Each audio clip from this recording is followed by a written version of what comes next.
Welcome to Nerd Sports, where we discuss topics that provoke thought without any fuss. Team of veterans and a brave civilian unite under Angry Me Productions' guiding light.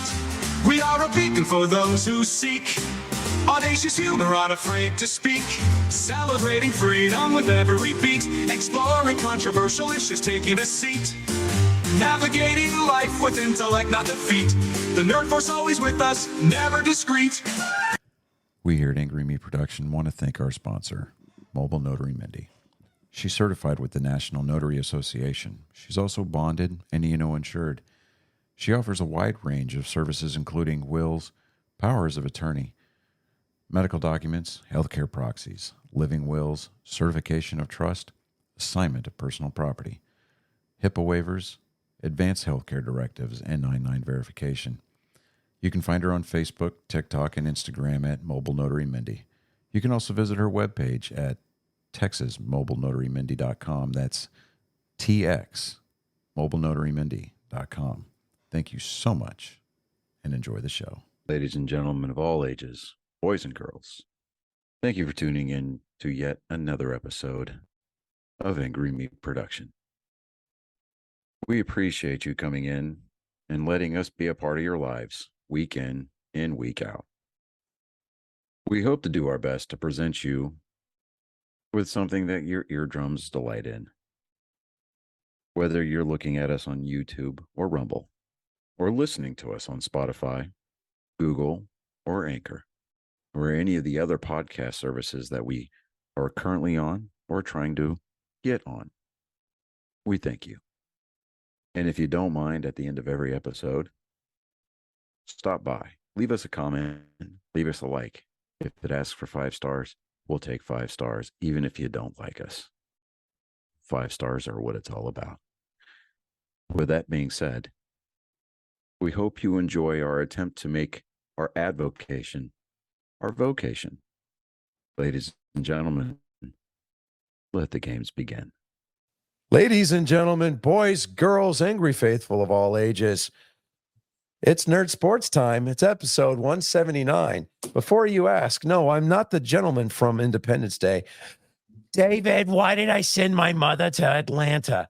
I'm coming down off of a case of pneumonia over the weekend, so you get the like the gravelly kind of like JJ Hooker, kind of the whole blues man vibe thing, Truck So, driver, like an old black man that sits on the porch, and he's making fun of the white kids doing stupid shit out in the street. Been smoking for 35 years. Yeah, I've been smoking for 35 years. Since he was 17 packs a day. Boy, let me tell you what. I'm telling you. Anyways, we get our, welcome to Nerd Sports, everybody. I am Lord Johnny Skelton. I am joined by our honorable producer and co-host, David Dickerman, and then, of course, the beautiful bearded bastard, Chris Jacka. Colin will be along later for his segment in the show. We are waiting for the arrival of Max the Angry Jew Turban. But until then, you get the trifecta. You get the Holy Trinity here. I know that's blasphemous. I'll deal with that later. We got unholy Trinity. Yeah, Or the I'd unholy accept. Trinity. Yeah, there you go. I So, accept that. David, without further ado, we have a weird sport that we need to get to. yeah. I've done this before on the show, but we got to do it again. So it's underwater hockey? Yes. Absolutely It's so weird that this is actually a sport. It is. This is hockey So, when it's not cold enough to freeze. Yeah, apparently. I mean, like, I want to see a body check. Like, what's that look like in this sport? Like, do you just bounce a dude's head off the bottom of the pool? no. They got knives just in case for like sharks and stuff like that. It's kind of, I'd actually watch it. yeah. Yeah. You start body checking guys off the bottom of the pool? Hell yeah, I'd watch that. Right? I mean, it looks like they're playing with pry bars, doesn't it? Yeah. I mean, that's kind of cool. A little rinky dink. I don't know about That's the speedos like though. come on, that's like I mean, like you're the gonna have some Navy SEALs that are talking about sugar cookies, and then these guys are going to be like, "That's cute, sweetheart." Yeah. It's The true. only difference between these guys and Navy SEAls is that you're probably not going to see any of these guys get a book deal. That's true. Ooh. I'm gonna That is step on true. some toes there. There won't have not good be a hair. single there won't be a single movie made about these guys. Yeah, no. I'm going to get an angry knock at the front door soon. It's going to be awesome. I'll just talk to him. Jesse Ventura is going to come for you. I'm going to talk to him through my damn doorbell camera. Think I won't. All right, so I just got a text. We will not be getting joined by Max this evening because, like me, he is feeling under the weather. However, unlike him, I am dedicated to your entertainment. So I am here. Just make note of that, Angry Faithful. And in November, when it comes time to go to the polls, vote for me because I will make sure that you get taken care of. I'm Johnny Skelton, and I approve this message. Okay. It's like it's like that time when someone asks That me, is is a like, sponsor. yeah, Right. Johnny Skelton's campaign is our newest sponsor. we do have How we have political ads on our hell yeah, we have arrived. Like, yeah. what's your stance on the Second Amendment? It's responsible for the other ones being in existence. So what do you think? Like, How pro Second Amendment am I? I want a tank in every driveway. like yeah. I carry with one chambered because my mama didn't raise a bitch. So Anyways, I carve up my hollow points before I put them in the barrel. Yes. Ooh, I it's put only a war crime to mine be caught. I put a mixture of mercury and bacon in mine. Right. Why do you rub it down with pork fat? Because I want to make sure that somebody goes to hell when I shoot them. Okay. Anyways, But baseball. one more thing. I'm sorry, Johnny. There you go, go ahead. Lindsay Hughes of Permanent Jewelry. You can go to her Facebook page at Grizzly Links, and I'll show you that. And we'll put in the link in the bio. I like how I said that, bio. In the bio. But she has a nice little jewelry and everything you can check out. I guess Messenger or call her and you get little stuff like that. I saw her at the state fair or county fair this weekend. You said Leslie, you said? Lindsay. Oh, I'm so sorry, Lindsay. Lindsay and Grizzly Links, right? At Facebook.com. Yeah. Okay, yeah. Give her a chat, give her a holler, give her a shout out, give her a call, give her a message. Do whatever you need to do. Support her because she supports us. And that makes her cool in our book. Yeah. Absolutely. So, baseball news. In case you were living under a rock and failed to understand that something was happening, Shohei Ohtani on Thursday night had quite possibly the best individual day in baseball history. He is the charter member of the 50-50 club now. It's 50 stolen bases and 50 home runs in the same season. Actually, he's going up because he went to like 51 to 51. David, I'm talking. Shut up. No. It's not called the 52 Club, David. It should be.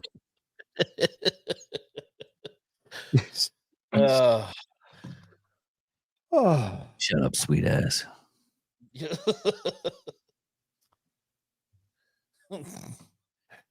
We're not giving any context to that either. None.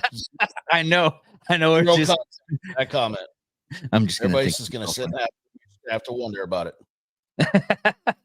I'm just going to think your girlfriend. We're not giving context to that either. Everybody's just going to sit and wonder. Hey, what's this? Uh-huh. Well, Yeah. Well, we'll give out like little clues throughout the year. Okay, Maybe. so Oh, let me pictures. see. Yeah, there we go. All right, so last Thursday, yeah, okay, so he had. Let's close that because I'm not trying to. Oh my! What in the actual? Okay, so he had 5 at bats last Thursday. This was September the 22nd, and they were not playing in Colorado, where they were playing in Miami. Oh my God! Anyways, he hit. He stole base number 50 during that game. Okay, I think that was like in the second inning. He hit home run 49. And then he's come, like they hit 49. And I'm listening to the Miami broadcast because I'm listening to it on Sirius Satellite on the way to the Astros game Thursday evening. And I'm sitting there, I'm talking with my wife's wife's uncle rather. And he is like, I love talking to this guy because he breathes baseball, right? So we're sitting there talking. I mean, like he coached people like like that went on to play in the pros. Yeah. Wow. He knows his stuff. Yeah, so he knows his stuff, right? And we're sitting there talking about it. And it was like, the Miami broadcasters were like, does Shohei even get another at bat at this game? I mean, he hit number 49, let him hit number 50 at home. And then it dawned on me. I'm like, you know what? Screw that. Screw the fans in Los Angeles. Okay. Deface the resale value of the ticket stubs for that first game back. Let him hit home run number 50 in Miami. So what do? They toss him a softball, right? Dude, they just floated it in there too. They floated this pitch, just floated it to him. And they could have hit this thing. Dude, the home run porch where everybody was gathering, they did the replay of home run number 50 clearing the wall, right? Yeah. Where the ball landed, a guy was standing there, and just before the ball came into the frame, the dude walked away for a second, and the ball hit exactly where he was at. No. Some Marlin fan got the ball and was immediately intercepted by ballpark security. Oh, wow. Right? And I'm sitting there going, hell yeah, way to go, Marlins. I mean, Miami trolling the crap out of LA. That's my kind of chaos. I'm there for it, right? And I'm sitting there going, man. You know that this guy's going to get at least 5 figures out of this deal, right? I mean, for me, Shohei Ohtani can, he can throw his interpreter a couple of $1 million and tell him to go place a bet and, in somebody else's name. So that way he's got no part of it. I'm pretty sure he's got no beef with dropping anywhere from, $10,000 to $100,000 for this baseball. Right. Right. Come on. And by the way, I want a ball to replace it that's autographed. I want a bat that's autographed. And while you're at it, go ahead and get me a jersey and autograph that too. And I'll go on my way. Give me, and I always thought that I'd be one of those people that does the good thing for the love of the game, where, if it's a historic home run ball or something like that, just give it back to the player because that they really want it, But this is Shohei Ohtani. This is the $700 million man. Yeah. Who apparently is the golden child of MLB. You can't let that go. An opportunity. And you know what? I will take part of that cash and I'll set it off to the side because I wouldn't put it past the Los Angeles Dodgers to pull what the New York Yankees did to the guy that caught Derek Jeter's 3,000th hit. This guy, if you remember a few years back, he was a doctor. He was a foot doctor, I think, if I remember correctly. He saved all year to take his dad to a Yankees game. And they had nice seats. There was a little flower bed, a little planter box in front of their seats. And that just happened to be where Jeter's 3,000th hit went, right? He gets it. And in exchange for the ball, the Yankees gave him a bunch of autographed Derek Jeter stuff. That didn't cost the team anything. No. Couple of days later, this guy gets a $10,000 tax bill from the IRS because the Yankees reported it as income. Because the merchandise was valued at over $50,000. Because he got a couple of balls, a couple of jerseys, a couple of bats, and they were all autographed. They could have fucking written that off. They could have. They could have written that off. They reported it as income. Now, when it was brought to Derek Jeter's yeah, I mean, the Yankees just like, you know what? That's his problem. But the the sports card dealers in the New York area did a fundraiser for this guy. And then it got back to Derek Jeter. And initially, Derek Jeter was kind of silent about it for the first couple of days. But then I remember listening to Jim Rome. Remember his show, the Jim Rome show? Or Jim Rome? Yeah. Derek Jeter came out and was like, oh, hey, I'm going to take care of this guy's tax bill for him.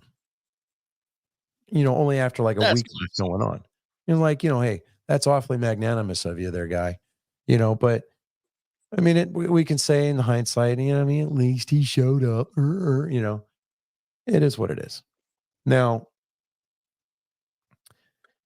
if that guy did not get paid, either he is the most altruistic man on the planet right now, or he's incredibly dumb. I'm sorry. It's Shohei Ohtani. He can afford it. You're not wrong. He can afford it.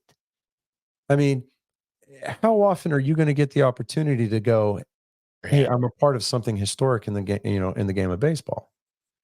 Because that ball is going to spend the rest of its life in Cooperstown. My fingerprints are going to be on that ball. Yeah. Okay. You'd say I caught that ball. That is, I caught that ball. I gathered that ball. That's my ball. Yeah, I shagged that fly down. That's me. Yeah. Okay. Yeah.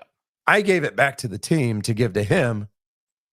And so what if I came out a couple of $1,000, you know, maybe, you know, $100,000 richer and the better side of a couple of pieces of autograph memorabilia? Because let's face it, a lottery ticket fell into his hand. I mean, it's what it is. In true fact, he caught a lottery ticket. Now, 2022, remember that monster home run that Yordan Alvarez hit in Game 6 to put the Astros up top? That guy, the next day, went to Minute Maid Park to give Yordan Alvarez that ball. Yordan said, you know what? I want you to keep it, but let me go ahead and sign it, and I'll sign that jersey for you. Even better. I mean, dude, that act right there, I mean, that sold me being a Yordan Alvarez fan, right? I mean, I'm all in on him. You know, that's class all the way. It is. It's class. But I'm in, you know, and I can't find any stories out there about what happened with that guy and the ball.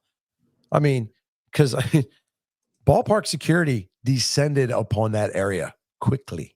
I mean, because if that home run ball had been hit in LA, I will guarantee you somebody would have fashioned a shiv out of a plastic spork and killed somebody for it.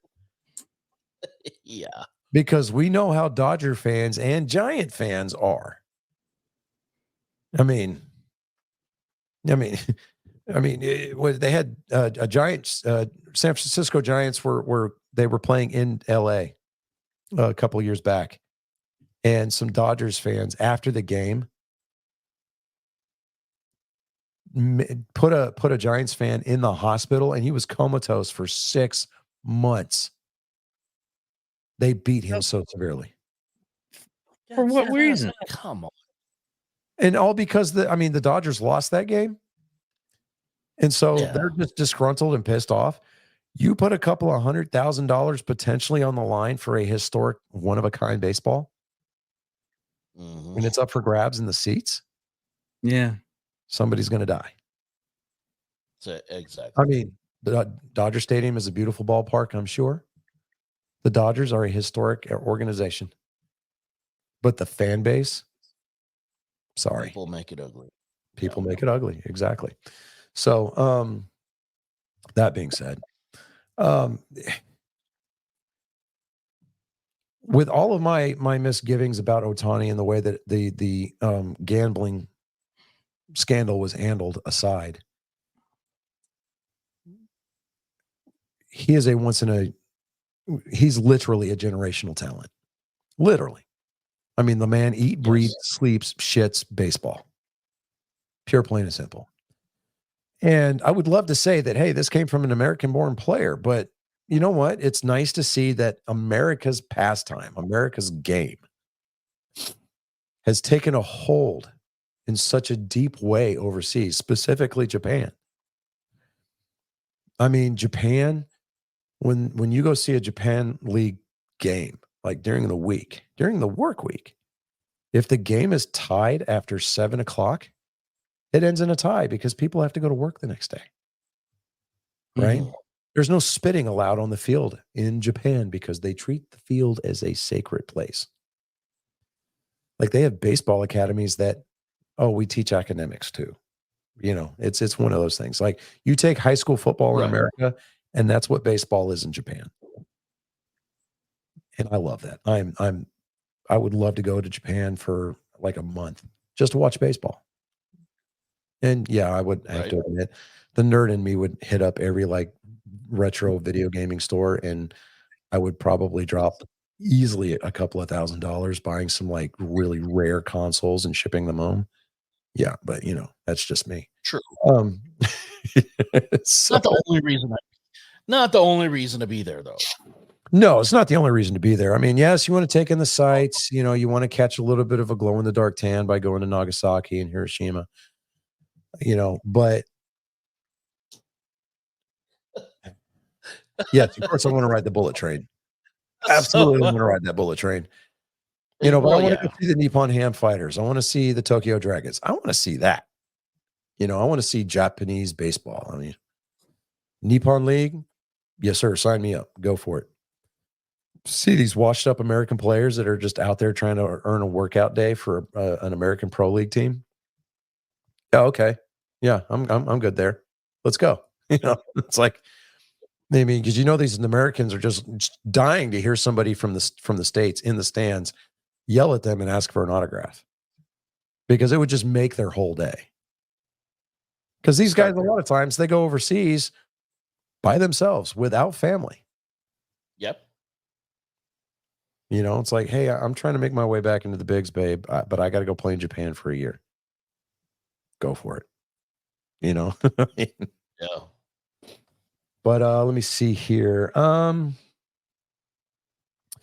Let us look at the current standings in Major League Baseball. Right now, the Yankees have clinched a playoff berth. The only team in the American League that has clinched their division are the Cleveland Guardians. The Cleveland Guardians. The AL Central.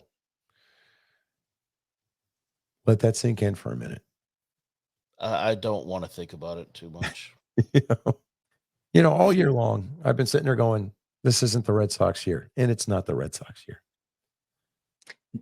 The Red Sox are most likely, even after they win tonight, if they can hold on, will be mathematically eliminated from postseason contention. But this is the solace that I'm taking away from the 2024 season. They didn't finish in the cellar of the American League East Division. Did they, Toronto? Did they, Toronto? No, they didn't. The team from the great blue north, the great yonder, America's Toucat, who's above everybody else. Toronto literally spends their existence looking down at America. Think about that. It's a geography joke. Waka waka. But they finished in the cellar of the American League East. They are the only American League East team to finish with a less than 500 record right now. Now, will that hold? Will that hold serve until the end of the season? I'm hoping. because right now Boston's at 500. I would love to at least walk away from the 2024 season as a Red Sox fan, knowing that my team may not have gotten to the postseason, but did better than they did last year by getting a winning season under the belt. Right. Let me see here. The Houston Astros, they have not clinched a playoff berth yet, nor have they clinched their division. Now, they are playing in Houston tonight against the Mariners. This is a pivotal series for the Astros.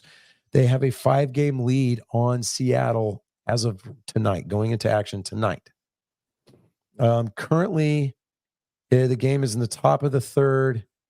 Runner on first with one out. The score is 0-0 right now.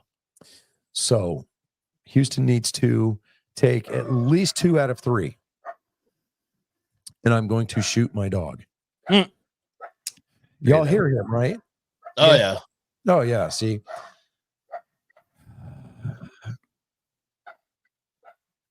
Harry, shut up.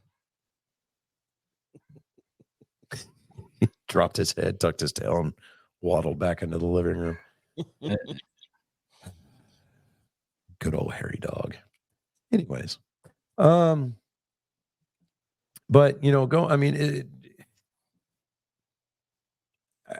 I like Houston's chances of winning the division. Do I like their chances of making a deep playoff run going to the ALCS for an 8th consecutive year?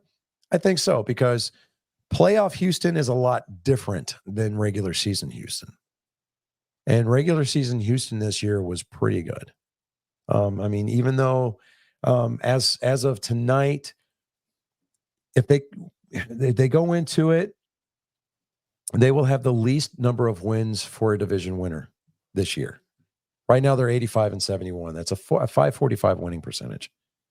But that's still good enough to give them a 5-game lead over 80-76 Seattle. That's good enough of a record to have an 11-game lead over 74-82 Texas, the defending world champions. We're not going to get into Oakland. We're not going to get into the Los Angeles Angels. Listen, that's what I say. I'm taking my consolations that it may not be a winning season, but at least we're not bottom of the barrel. Yeah. Now, I say that I'm taking solace from the fact that I'm hoping Boston can pull out a winning season. But any season that we finish with our face in the ass of the New York Yankees is never a good season. No. Now, case in point, the caveat to that is 2004, when we did finish behind New York in the divisional standings, but we ended up beating them in the ALCS and then going on to win the World Series for the first time in 86 years. So there you go. There's that. Right. On the flip side, you have got the Philadelphia Phillies, who have clinched a postseason berth, but have yet to clinch their division. They can possibly do that tonight or tomorrow, depending on how they do against the Chicago Cubs in Chicago at the friendly confines of Wrigley Field. The Mets have a 5-game deficit to the Phillies as far as the divisional standings are going to be concerned, but they are leading the wild card standings for the National League. The Mets are going to be scary in the next couple of years. Mark it. Chisel it in stone, September 23rd, 2024 at approximately 1956. That's 7:56 for you civilian types. I said that the New York Mets were going to be scary good in the next couple of seasons. You just watch. Because they're already building themselves up. Last year, they were okay, but they're making a run for it this year, and they're going to make a postseason appearance this year. It's going to be interesting. It's going to definitely be entertaining.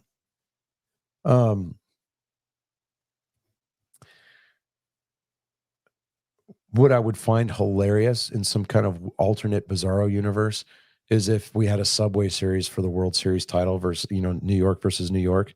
And I would love it if the Mets beat the crap out of the Yankees. I would love that. But that would require the Yankees to go to another World Series. And I don't want to have to listen to the Yankee faithful talk about a potential 28th ring, because apparently the other 27 were not good enough. Anyways, I digress. In the Central for the National League, the Milwaukee Brewers, so far to date, aside from the Cleveland Guardians, are the only The Guardians and the Brew Crew are the only two teams to have clinched their divisions. The Brewers, pretty decent this year. And they were quiet, like under the radar. You didn't hear a lot about them in the news. They didn't make a lot of noise during the season. They were impressive. And I enjoyed listening to a lot of their games. I enjoyed watching a lot of their highlights. And it was fun watching them. I mean, so far today, going into tonight, and they don't play again until tomorrow, but I mean, as far as the National League is concerned, they've got the second highest run differential. They're at plus 124. The only other team that's beating them right now in the run differential department is the Dodgers, the LA Dodgers, who have not yet clinched their division. For as good as the Dodgers are, they haven't clinched their division yet. They've only clinched the postseason berth. And it's impressive. Don't get me wrong. I'm not going to, I'm not trying to belittle the Yankee organization of the West Coast. But see what I did there? A little backhanded slap. What the five fingers say to the face? Slap, slap, slap. Oh, Go. Charlie Murphy. Anyway, cocaine's a hell of a drug. Allegedly, yeah.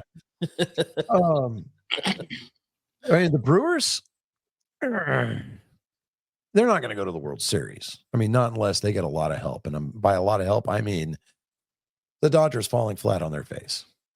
Pure, plain and simple. But right now, the Dodgers, they've got a 3-game lead on their division over the Padres. The Padres, for as big as their payroll is, you would think that they'd be like at 113 wins right now, but they're just not. The Padres are probably one of the most underwhelming and under-delivering teams in relation to payroll. I mean, they got a bunch of big contracts on that team. Manny Machado, quite possibly the biggest douchebag in Major League Baseball. You got Xander Bogaerts, who had a lot of promise as shortstop in Boston. Those guys they're just not performing. I mean, I think the saving grace for San Diego a lot for this year has been their pitching staff. So, and pitching is hard to come by. And so the big series starts for both Los Angeles and San Diego starting tomorrow, because the Dodgers are hosting the Padres for a 3-game series. So that's going to be definitely one to watch. It would be kind of funny to see San Diego erase that 3-game deficit. It really would. I would love to see the New York or the see what I did there almost again. The Los Angeles Dodgers back their way into the playoffs as a wild card as opposed to a division leader. I'm just kind of saying. Now, as it relates to the wild card race, Baltimore's got a 4-game lead over Detroit and Kansas City. Detroit and Kansas City kind of got the crap kicked out of them over the weekend, and they both have a virtual tie for the last 2 of the 3 wild card positions in the American League. The Minnesota Twins, who dropped both games of that doubleheader yesterday against the Red Sox, they're back 1 game. The Mariners are back 2, and Boston brings up the rear, tied with Tampa Bay at 4 games back for the final wild card spot. If it came down to it, I think the tiebreaker between Boston and Tampa Bay would go to Tampa Bay because of the regular season series record. But yeah, I mean, if for all intents and purposes, the wild card race in the American League is still up for grabs. And that's kind of exciting going into the last week of the season. So, or last week and a half. Of course, in the National League, you've got the San Diego Padres have got that 3-game lead over both Arizona and the New York Mets. Now, in Arizona, if you remember, they're the defending National League champions. That they have been suffering this year. Now, they went into it as a wild card last year also, and they still managed to make it to the Fall Classic.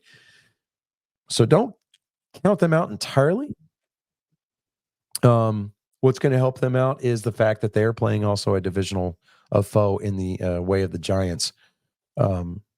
Actually later tonight. So that's they've got that going for them. The New York Mets, again, they're in a virtual tie, 87-69, with the Diamondbacks. The Braves are 2 games back. The Cubs are 7 games back. It's pretty much almost at this point a foregone conclusion that the National League playoff picture is almost pretty much set right now. It's still going to be pretty exciting to watch. Because right now the Brewers would be taking on the wild card team. So would the Phillies. The only team that would get the bye right now would be the Dodgers by virtue of the better record, and that's really just a 1-game lead over the Phillies. So San Diego can really create a lot of chaos this weekend, or this week rather, if they go in there and they just do work and do some real damage to the Dodgers. They're not going to crash their playoff party by any stretch of the imagination, but San Diego can really do themselves some favors, and they can really make the Dodgers look really bad by playing well this week against the Dodgers in LA. So with that being said, I am going to go ahead.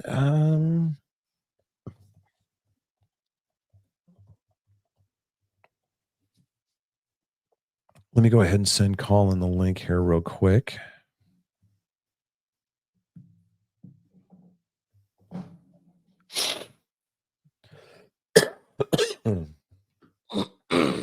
Heck, if my voice gives out during the course of this show, y'all are just going to have to forgive me. That's all there is to it. Because, yeah, it's rough, man. I had to replace my wife's water pump on her car Saturday.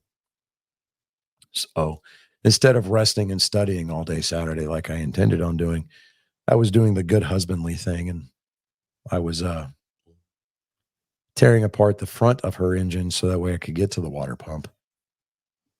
Yeah. But on the bright side, I got it replaced, and the car runs like a champ now. So, I mean, it actually runs a lot better than it did before the pump went out.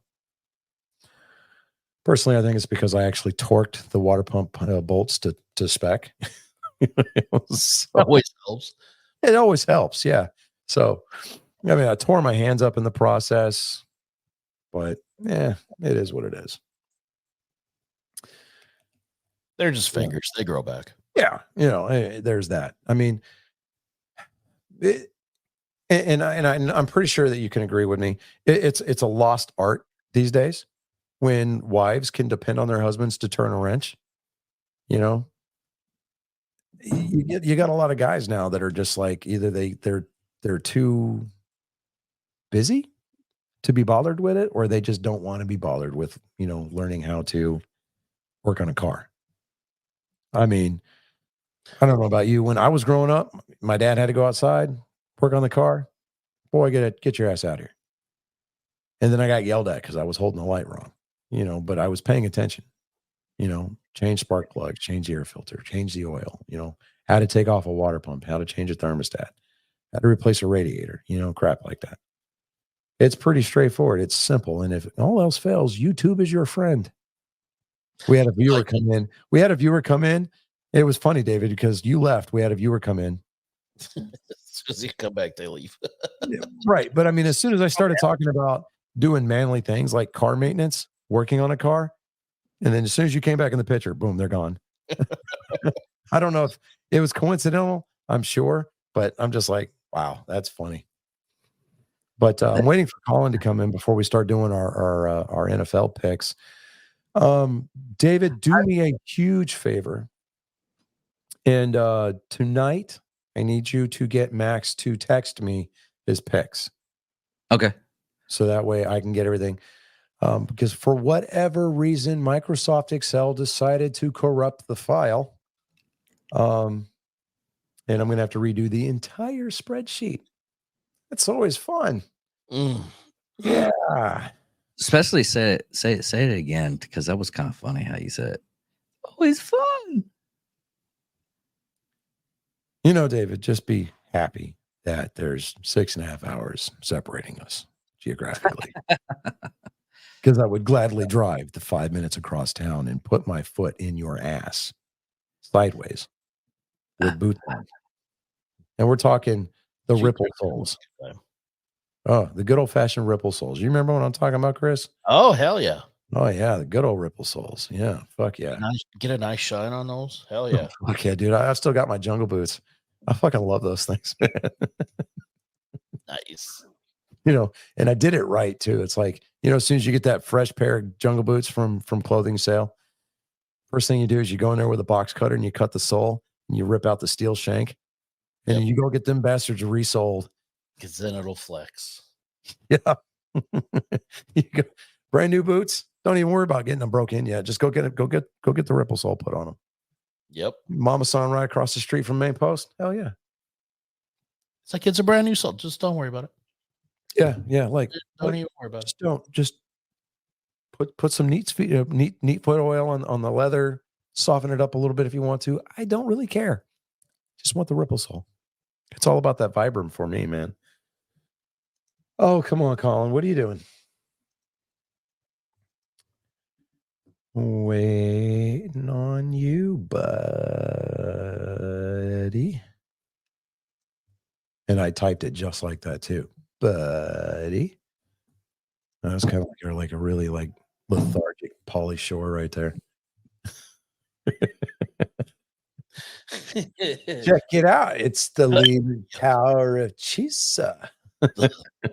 Holly, the later years. Right. Yeah. Dude, have like, you seen him lately? He looks like dude, he is rough, man. Pauly Shore, yeah. Retirement was not good to him. Why do you think he went back to work? Yeah, nothing is. Yeah, dude. Oof. Now, for whatever reason, if somebody hears this and tags it, or if he hears it, we love you, dude. Don't get me wrong. Son-in-law in the Army now, Encino Man, Biodome. Come on, man. Goofy movie. Love you, dude. But seriously, you look a little rough. I get it. You're older. It's expected. But damn, son. Damn. The chat is just blowing up tonight, let me tell you. Get some multivitamins or something. That's sarcasm at its best, but you know, I don't really care. I need some interaction, some engagement here. Somebody type in the chat. Not you, David. We saw you. We saw your shoulders twitching. I am not even here at all. Pretty much here at all. I just clocked out of work. Chill. I've clocked out a couple of minutes ago, but I'm looking at some other stuff. So, yeah. See, we don't have an HR department here, so you know, I mean, David could look at corn if he wants to during work hours. That's true. We don't care. Just don't put it up on the screen because that's how we get booted off of these off of these platforms. What's up, dude? Hello. Hello. I went running, and then when you texted me, I was in the shower. So then I was like, oh, crap. I mean, you got to get. I mean, you got to be faster. You know, what is the military shower? You jump in, get wet, soap up, and rinse off, and go. That's what I was doing. Is this you texted me at like the worst time?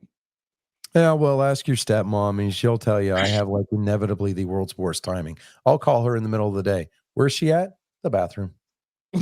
Every fucking time. It's awesome. And then you know how you can tell? Because you hear that little echo in the background. You can always hear it. Always hear it. I know what you're doing right now. Oh, caught you in the bathroom again, didn't I? Yes. I'm like, oh, that's awesome. Okay. All right. So, ooh, boy, we are going to go over our picks from last week. Oh, dude, we all lost something. Dignity is mostly. Yeah, we lost dignity, lost a little respect for some of the teams that we normally pick. But here we go. Week 3. We started off the week I think for the most part, say for Max, on a good note, we picked the New York Jets to go in and beat up on the New England Patriots. And Aaron Rodgers showed out 24-3. So I got it right. Chris got it right. David got it right. Colin got it right. And Max got it wrong. Ha ha. And poor Max isn't even here to take his verbal abuse. He's not. He's really not. He got this was one of the few picks that I think Colin got wrong last week. The New York Giants, the New York Football Giants, goes into Cleveland, the dog pound, and bent Deshaun Watson over the massage table and showed him how it was done. The Giants go in 21-15, came out with the win. I got it right. Chris got it right. David got it right. Colin got it wrong. And Max got it right. I'm not even mad about that one because I don't care. It was kind of yeah, I get that. It was kind of a yeah. I mean, it was really like the game of the week. Like, who cares? I get it. No. And here's why. Here's why I'm being a little cocky about it. Because the losses that I endured this week, I'm taking personally. Oh yeah, some of those losses, yeah. But we'll get there. Okay. This next one, Max can gloat a little bit. If you're listening, Max, congratulations. We picked Chicago to go into Indianapolis and win. They didn't. 16-21, they took the loss. I got it wrong. Chris got it wrong. David got it wrong. Colin got it wrong. Max got it right. Max got it right. This one hurt. This one pissed me the fuck off. This one hurts. Yeah, David texts me. He's like, "What the fuck?" And I was like, "You said what the fuck, Texas?" And I'm immediately thinking the Longhorns because Arch Manning got his second start of the year this past Saturday, and that dude's balling out, right? He's not going to give up that starting job, right? And he goes, he clarifies. He's like, Minnesota, the game on TV right now is like, oh, LOL. And then I checked the score and I'm like, oh, yeah, ouch. We picked Houston to beat the Minnesota Vikings. I got it wrong. Chris got it wrong. David got it wrong. Colin got it right. And Max got it wrong.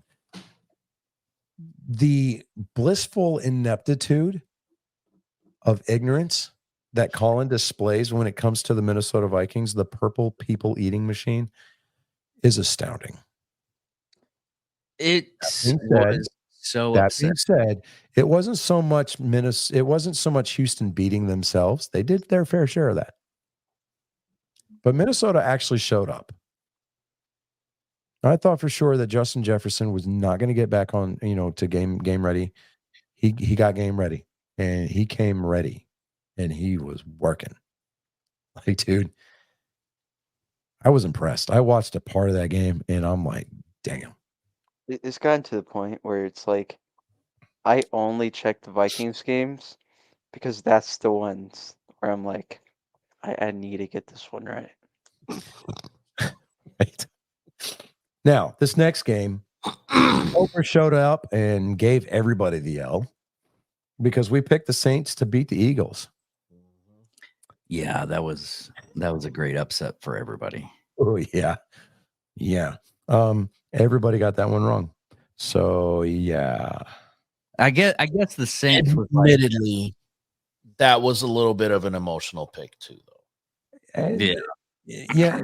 There was to a degree. There was logic behind it, but there was also a little bit of emotion. Which, in hindsight, and if you look at the score and if you watch like the highlights, because I was only able to watch the highlights on this one because I was at work all day. Mm-hmm.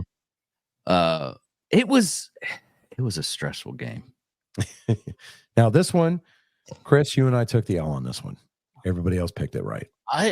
My picks this week were just, dude, you and I both hot dog water. That's all it was, man. Exactly. And fucking hot dog water. And to quote Fred Durst, back when like he was young, chocolate starfish, bucket, whatever, right? So the Chargers, Chris had picked to beat Pittsburgh. We got it wrong, but David, Colin, and Max got that game correct. This one befuddles me. I don't even. It befuddles me. What is even?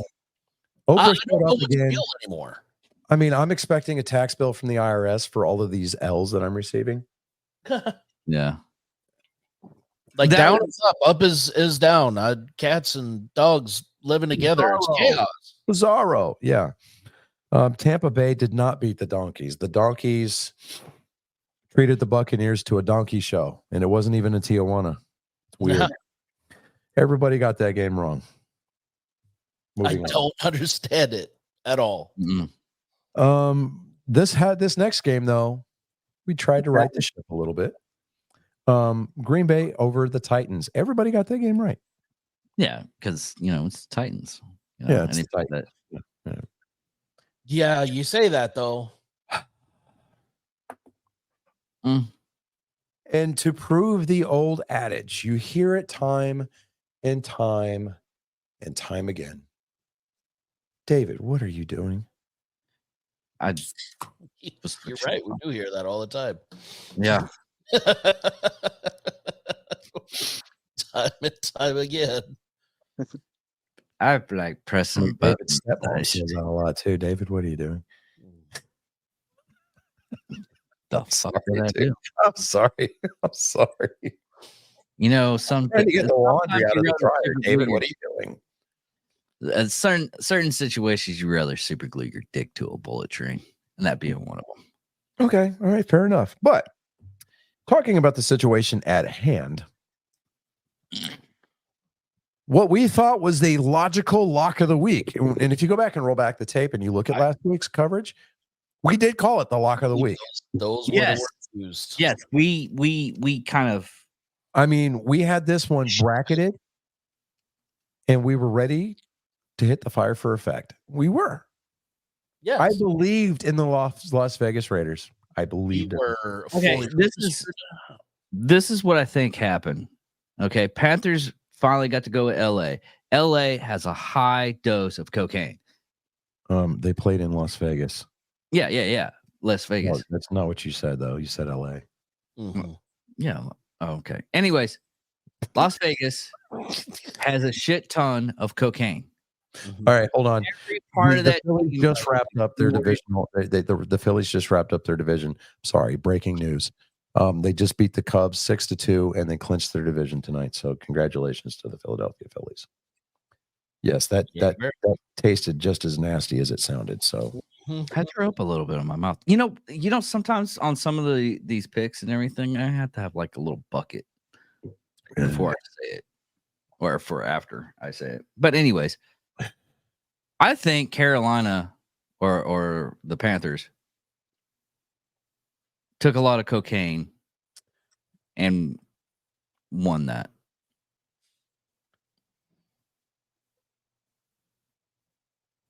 I think that one was run on powder on that one. So far, Chris, on the second game of tonight's doubleheader for Monday Night Football, so far you're doing pretty good so far. I am. I saw that. Yeah, I might be able to turn it back. I'm not gonna lie. I'm actually quite impressed. I'm not gonna sugarcoat that for you. Yeah, I impressed myself. But yeah, the Panthers go into Las Vegas. They go into Sin City. They must have attended a U2 concert or something at the Sphere. I have no idea. I mean, like they like there's a world outside of Charlotte. Like, what the fuck is this? They got the good hookers. That's what it was. Yeah, it's exactly what it was. They went to Bunny Ranch. They went to Bunny Ranch. And Jana Jameson came out of retirement and gave them all handy J's. That's what it was. She gave them all squeezers, and I'm just and honestly, what it is that you've got the second incarnation of the redheaded Jesus. And Andy Dalton is currently the starting quarterback for Carolina. Oh shit! Oh, Damn, Bell coming in with the fire. Whew. No, I Kyle. want to go to a screeching halt right there. Good, Dave is a classy lady. good He job. swallows. He doesn't need a spit bucket. He is classy. Why do you think I do most of that at work? Well, most of the time, I think she's referring to the stuff that skips off of his back hair when he's catching those shots. Oh, gotcha. That makes sense. That's an image that our audience didn't need, but yeah, there you go. Hey, they get 36 that to free of 22. Andy Dalton of TCU came in and absolutely did something good, did something positive. I mean, their top draft pick, Bryce Young, he's hurt. He's gone for the season. He's gone. Yeah. So Andy Dalton comes in, and if you remember, Andy Dalton played backup quarterback for the Cowboys a couple of years ago, and he did a really remarkable job. So he's a solid quarterback. That may affect my pick on certain Panther matchups for the rest of the year. We will see, but I'm just breathing that out into the ether, so that way, if I do pick the Carolina Panthers at some point this year, you know why. But moving on. The next game, Colin was the only one that got this one wrong. Everybody else had the Seattle Seahawks at home with the 8 of the 12th man. That irritates me. As an Aggies fan, the Seattle Seahawks had to get permission from the University of Texas A&M or Texas A&M University to borrow the 12th man moniker. And they actually lease it from Texas A&M. That's a fun fact. That is But weird. Seattle whooped Miami. Two-less Miami. 24-3. So, right. I wonder if he's right, actually going right, to come back because he right. should retire after that. You know, after 5 concussions, And mean, it's I've only got 3, 7. isn't it? Isn't I've it? got 7, dude. And then like that last Really? one was rough. Dude, yeah. So, I mean, with 5, and he's getting hit hard. I mean, like when he goes down and he's like that, you need to just either hang it up and go talk in the booth, or you need to still collect your check with the team and do it as a coach. Yeah. Plain and simple. Because fun fact, you could actually help your team out doing it like that to be a quarterback coach, and your payroll, your check, your salary does not count against the team salary cap. Boom. Somewhere, somehow, a head office person in Miami is going, fuck, that's right.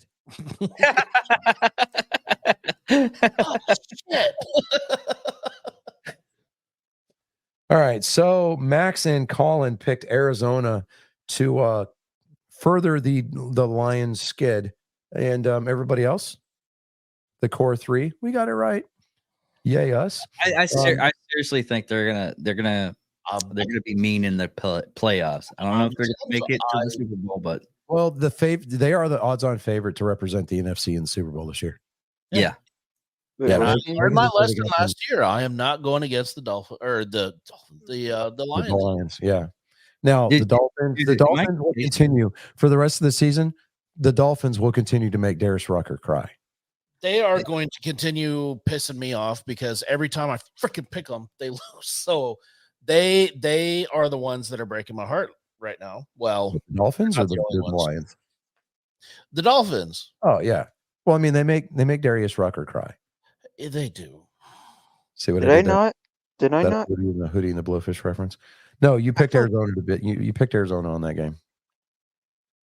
You did That's very why. well. That's why I you like those picks that I'm like, really? You sure? Yeah. Sure about that? I asked you Weird. twice, and you were like, You yeah. triple downed on it. You didn't just double down. You tripled down. I mean, don't. I've, Hey, look, for what it's worth, dude, I was sure Houston was going to beat Minnesota, and you just Yeah, like everybody was sure you that know what? was I gonna- remember now. I Yeah. remember now. It was the Lions game was one of the ones where I zoned out and didn't hear. Yeah. Happen. Yeah. That's what happened. Okay, so this next game, the score does not tell the story. The Dallas Cowboys. There's a reason why our let me try to articulate this. The Dallas Cowboys, the 2024 edition.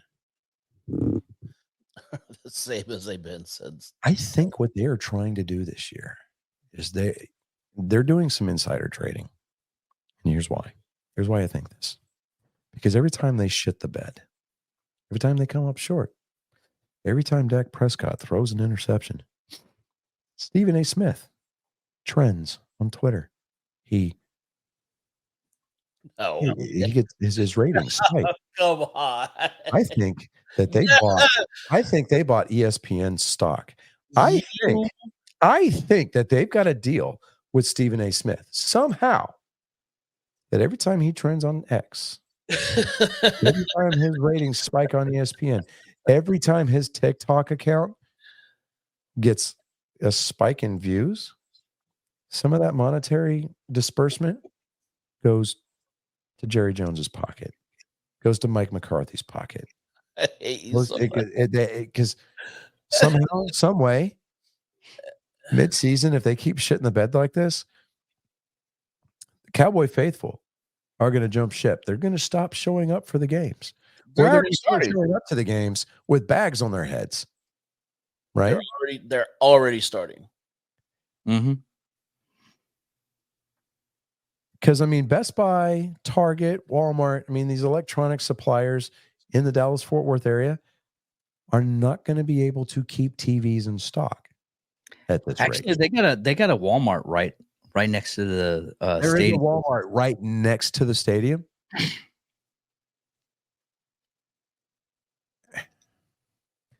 If the Cowboys miss the playoffs this year, expect the aisle that has all the Cowboy memorabilia or, team, like the T-shirts and like the little cheap jerseys, and expect it to be surrounded by the Arlington Fire Department because somebody's going to try to torch that bitch. I'm sorry, you said if? Win. Should be Look, win. I live in a universe. I look, we're all part of a society. We all live in a universe where hope is a thing.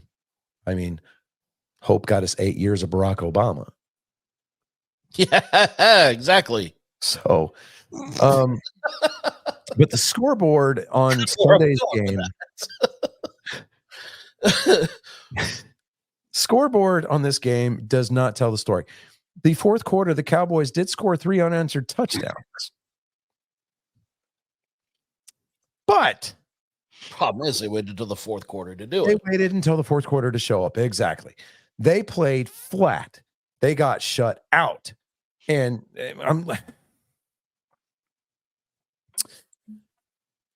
they did not have to wait and try to score all the game's points and win this game in the fourth quarter.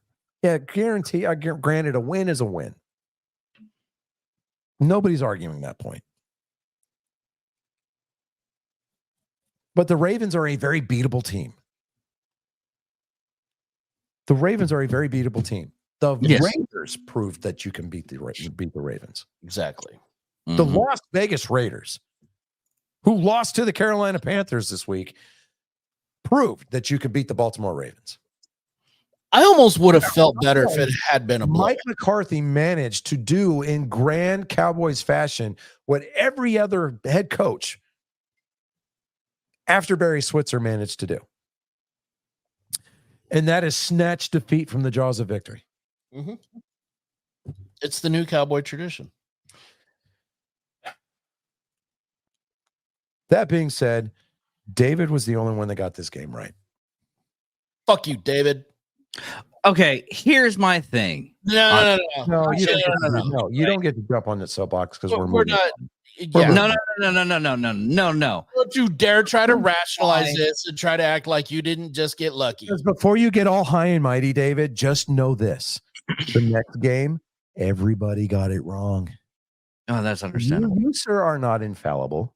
No. The reason why I went with the Rams was the basic fact of San Francisco's lost most of their freaking quarterbacks.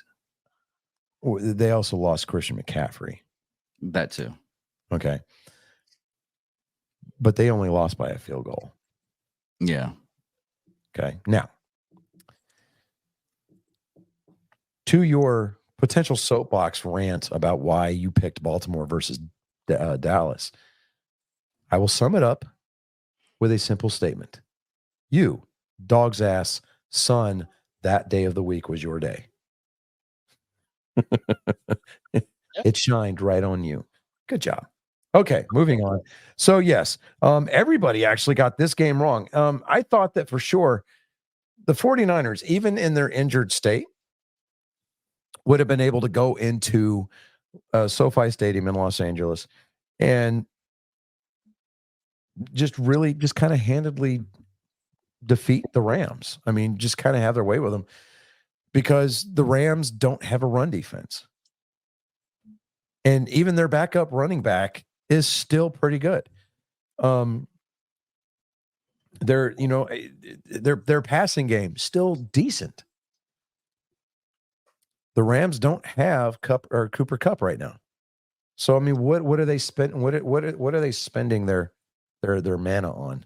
I mean, for those of you who play Magic the Gathering, know exactly what I'm talking about. Are they tapping something in their graveyard? I mean, what are they doing here? I don't know. But point is, everybody got that stinking game wrong. Now, I was actually hoping for the Falcons on this one. No, you picked Kansas City. I picked Kansas City, but I still had hopes and dreams for the fucking Falcons. Okay. The fucking Falcons. Yeah. Okay. I mean, that sounds like a really interesting. Because they're doing pretty decent. They're not like up there, but they're still playing a little decent. I don't think I've ever heard of the Falcons. The Atlanta Falcons. I don't think I've ever heard anybody ever. That's not a real team, guys. You guys are just messing with me. No, I'm looking at. I have the thing pulled up. I've never. It's funny. He has it pulled up and everything, and it still doesn't. It's like the Chiefs played somebody, but it doesn't say who. It's just blanked out. His mind just doesn't. Kirk Cousins, he's a good quarterback. So I mean, he tore his Achilles about halfway through the season last year. Playing for Minnesota, hurt with a recuperating Achilles tear, signed a 4-year contract, $138 million, if I remember correctly, to play for the Atlanta Falcons. That's a pretty good deal. And,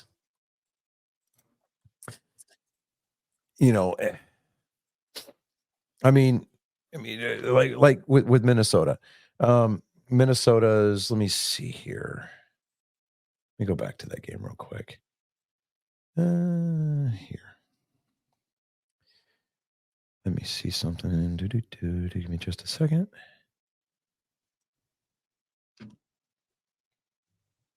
Stats. That's what I'm looking for. Vikings. Sam Darnold, quarterback for the Vikings. He played for the Rams for quite a few years. He was a good quarterback. And then they bring over crap, I can't think of his name now. He's quarterback for the Lions. Anyways, Sam Darnold, he was, let me see if I can pull up some stats on him. He's a 7-year quarter. He's in the 7th year in the league from USC.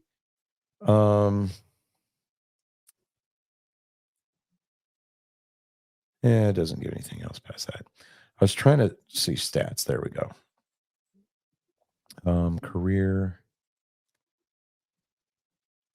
Yeah, so here's all the teams that he's played for. He plays for the Minnesota Vikings this year.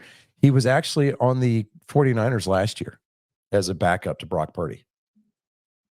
Played for the Carolina Panthers for 2 years, and he was on the New York Jets. So yeah, it was the New York Jets.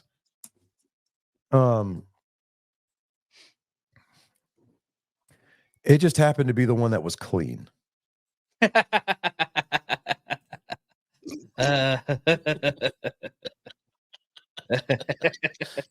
Makes it even more glorious. Yeah, and I wasn't going to wear my Leighton Vander Esch jersey because I happen to have liked Leighton Vander Esch as a player, and I don't want to sully his good name by wearing the jersey of a team that he formerly played for and he got out at a good time. So, Chris is picking up what I'm putting down.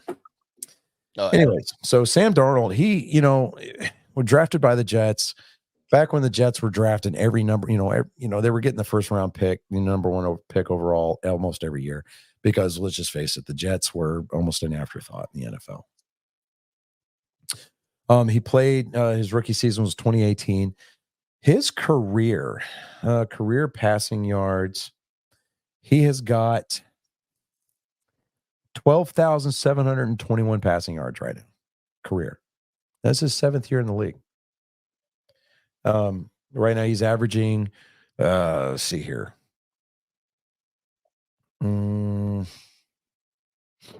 He's got 71 career touchdowns.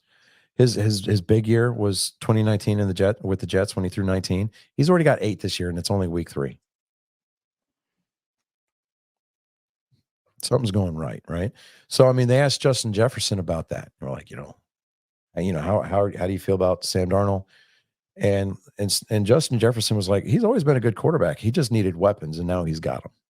Right. So I will be willing to admit that I was wrong about passing judgment on Minnesota, and their season being lost after their quarterback went down. So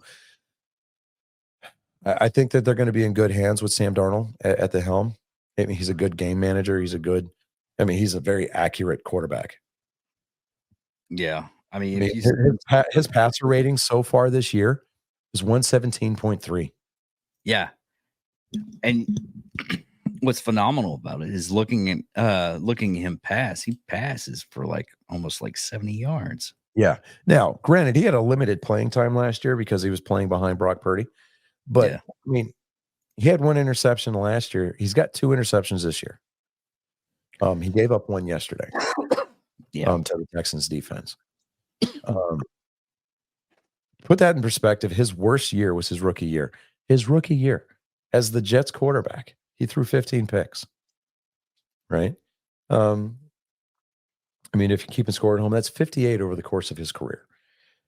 That's still not bad, honestly. I mean, you think about it. I mean, some of the greats in the game, Brett Favre, all-time NFL leader. He leads the universe in interceptions. I think Tom Brady is a distant second, right? But it's one of those situations where you're just kind of you look at it and go, you know what? I think I'm okay with the way things are turning out right now. So, we're good with that.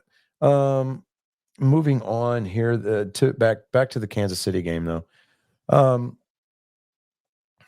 Atlanta gave Kansas City a run for their money. And I thought, yeah. And so, what is it? The Atlanta cornerback, 21, I think his name was Simmons. Let me see here. Let me double check that here.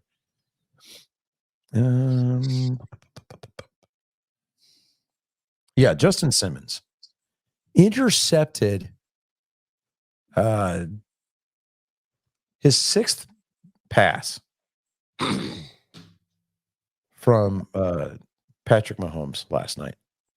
That's all time career. He has picked off Patrick Mahomes 6 times. So I mean, when he picked that ball off in I think it was the second quarter, he gave it to the equipment manager, and the equipment manager marked a big number 6 on that ball and shoved it in the equipment chest. Oh yeah, I seen that. That was hilarious. He took that bitch home. Yeah. you know, and so I mean, I wonder if you got it had Patrick Mahomes sign it. you know what? I wouldn't be because he I wouldn't be a bit surprised. And being the kind of class act that Patrick Mahomes is a majority of the time, I would suspect that he probably did autograph that ball for him. But if Patrick Mahomes is who Patrick Mahomes is, taking a page out of Tom Brady's playbook, being the first to practice and last to leave, he's probably spending a lot of time in that film room, but prior to the next time they play the Falcons. Yeah. Pure, plain and simple. But all that being said, right now with the Monday night doubleheader going on right now, it's minute 1 left in the third quarter. The Bills are beating up on the Jags right now, 37-10. That one, so far, everybody's got that one picked correctly. It's halftime right now in Cincinnati. It's 13-21 Commanders. Chris is the only one that picked Washington. I don't know how I feel about that. I think the Bengals are gonna get their crap together. Yeah, maybe. I really hope so.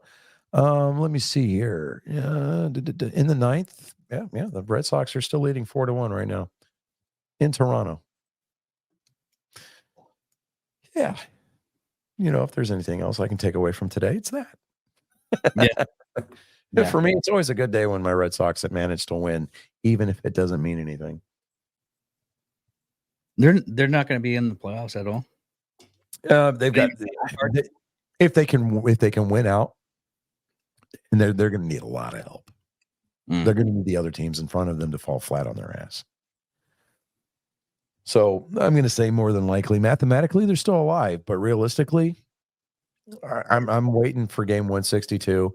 So that way, for the very last time, I can tune in and I can listen to Joe Castiglione read the Fields of Green. So, which I will start doing. I'm going to make that a tradition here on our show at the end of the regular season for baseball. I'm going to read an excerpt from the Fields of Green. It's an amazing. It was written by the head of Harvard years ago in Boston, and he wrote it about baseball in general, but it was mostly about Boston baseball back in the day. But all past 1918, whenever we got, gave Babe Ruth to the Yankees, but it started the curse. But there's that. So right now, with the stinkers, I mean, there was 3 consistent, like, across the board stinkers. All in all, though, 1, 2, 3, 4. No. This week was pretty dismal. pretty. It was rough. It was. It's like we had our first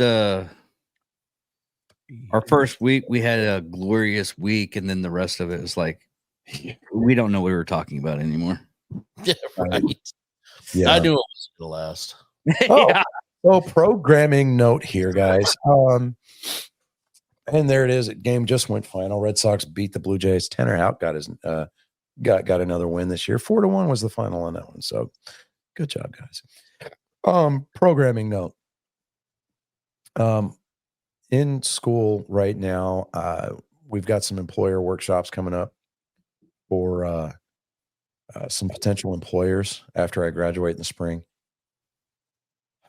My professor is telling us the 2 bearded individuals in our class that we will most likely have to shave for these interviews. Ooh.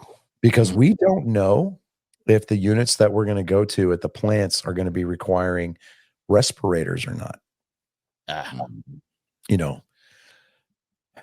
cut it. $25,000 a year sounds great, especially when you're playing with chemicals that could blow a mile-wide crater in the surrounding community. Yeah. So You're gonna look like 30 years younger. I'm gonna look 14, dude. It's gonna suck. And like I'm gonna walk outside and that breeze is gonna pass right over my chin and I'm gonna get cold. It's I gonna was gonna say you're gonna get goosebumps that first time. and I'm gonna have a tan line from where my beard's been for You, know, you better shave it now and start getting that tan evened out. Yeah, man. I almost shaved this weekend and I almost had Colin do the honors because Don't put that evil on me, Ricky Bobby. and the only reason why I wanted you to have the honors is because you've known the beard longest. You've known the beard the longest. I mean, I haven't been without a beard since 2013. You know what? I will do it on one condition. Oh God. We have to have like we have to have like a proper funeral for your beard when it goes. You know what? You should like catch it in something, pour it all into like a napkin or something, and toss it onto a fire. Give it a Viking funeral. Yeah, Viking funeral. You know what? That's not a bad idea. That is not a bad idea. That's a great idea. That is not a bad idea. That's the only way it can go. Yeah. I agree. Okay. All right. And afterwards, you drink like you have Chris and some mead, and drink a little bit. Okay, so not this weekend. I think that I think because I've got you guys here for the 4th, 5th, 6th, 7th, and 8th of next month. Let me double check on the dates for those workshops. And we'll no, I will not look like a young Baker Mayfield. It's not glorious. Okay. Part of the reason part of the reason why there's not a lot of photos of me from back when I was on active duty is because I was too cheap to buy the disposable cameras and get the film developed back then. Let me finish, Colin. And two is that I didn't want photographic evidence of the dumb shit that we used to do back then because we didn't have cell phones. You don't think that had cameras. Now, I know that my daughter has got pictures of me when I was a young buck. And her favorite photo of me is I'm in the front seat of my car. I'm in the driver's seat of my car and I'm turning around in the seat and I've got my sunglasses on. And you remember the old Foster Grants that used to be able to buy in Walmart, whatever, right? Remember those, Chris? You cut out. Remember the Foster Grant sunglasses? Oh yeah. Oh yeah. I used to have a pair of those, right? I think we all at one point had. And I was like this, and I was grinning, and I was just clean shaven, and yeah, and I had the high and tight going on, dude. Yeah, it was fucking hell yeah. Now that's her favorite photo of me. What Washington scored again? What? This isn't the longest your beard has been, but this is an example. Yeah. That's my beard in one of its longer stages. Although there was a time where it was pretty close to. Yeah, it was down here at one point before I went short. Yeah, but there was a time here.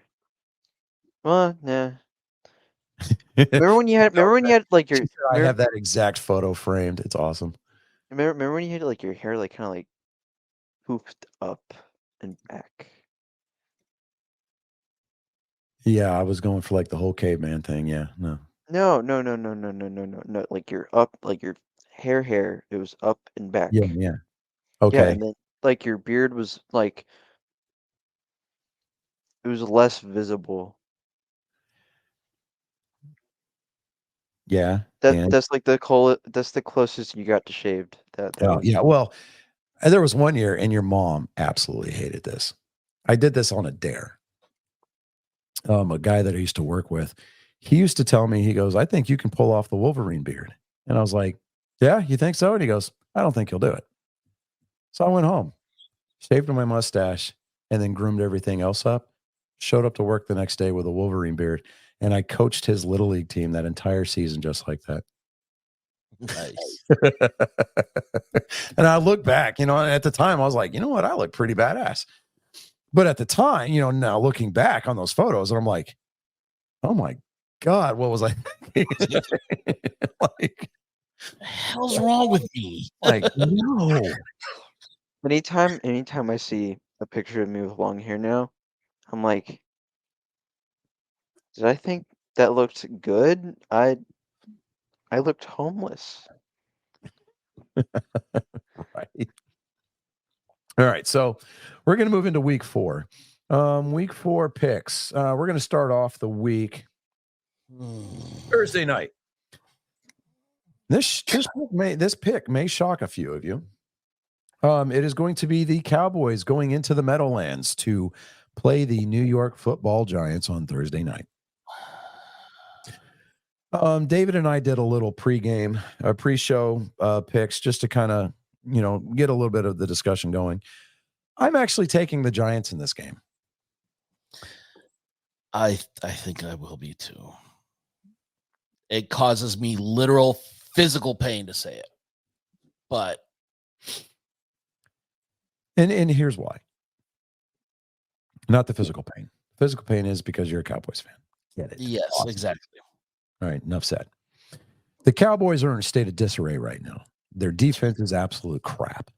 No offense. They've got zero offense. Okay. The New York Giants, for as bad as they have been portrayed and bad as they're being advertised, they're starting to figure it out. And guess what? They got their first win of the season, and now they're going to play a divisional foe that they absolutely hate. Yeah. They are fired up. And At home. At home. They're going to do this in prime time. I think the Giants are going to take it to the Cowboys. It's going to be a close game. It may be. This is a pick I sincerely hope I get wrong. I genuinely want this to be a loss. Yeah. But I think it's going to be I think it's going to be a 4-point game. Yeah. I agree with that. 4-point no. I see it being at least 10. You think it's going to be that bad? I think it's going to be that bad. It's going to be at least 10 point.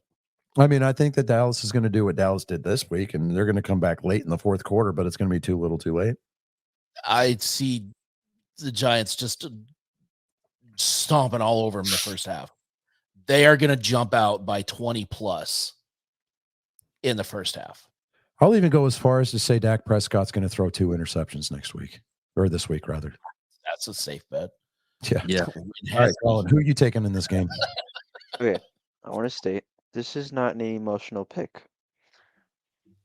I think the Cowboys are actually going to beat the Giants. I hope you're right. I mean, we hope you're right. I hope you're right. I have honestly just the way that Dallas has been playing since week 1. Yeah. Okay. They went into a very uninspired Cleveland and routed them. I mean, embarrassed Deshaun Watson. I mean, but Deshaun Watson is going to be the real sex doll of the NFL this year. Pure plain and simple. Yeah. Okay. I bet he's still pissed off. He doesn't have linebackers and safeties and corners are going to treat Deshaun Watson every week he's going to be the pivot. He's going to be the pivot man in a circle jerk.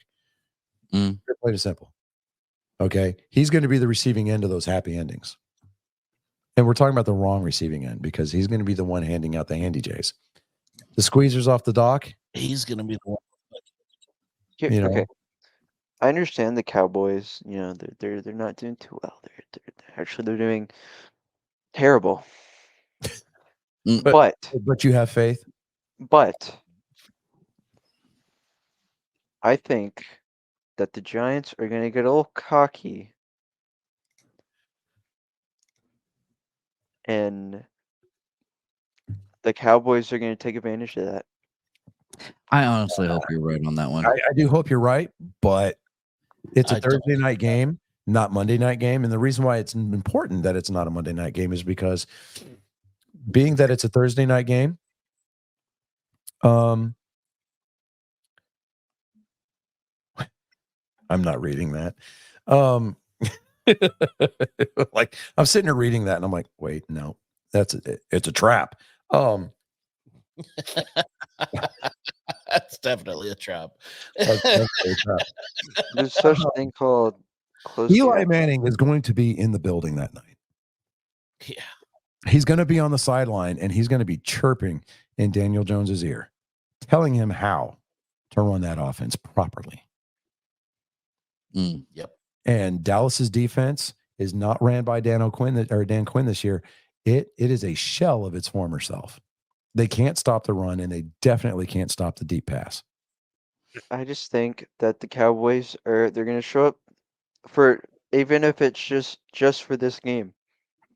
Right? Like we I said, think they're going to show up. we hope that you're right. We really do. We hope that you're correct, but we don't see it happening. Now, that being said, this next game is going to be it's a little bit of a, I don't know. David and I are both conflicting on this game. Like I said, it's going to be one of those games you want to watch. Yeah, it's going to definitely be a good game to watch. It's the Saints at the Falcons.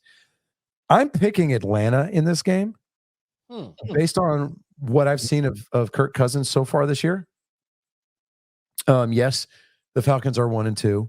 Yes, they lost to the Chiefs last night, but going up against the Kansas City defense, which is one of the better defenses in the league, he held his own. Yeah, He really did. Their running game leaves a lot to be desired. But I think that with the Saints, I mean,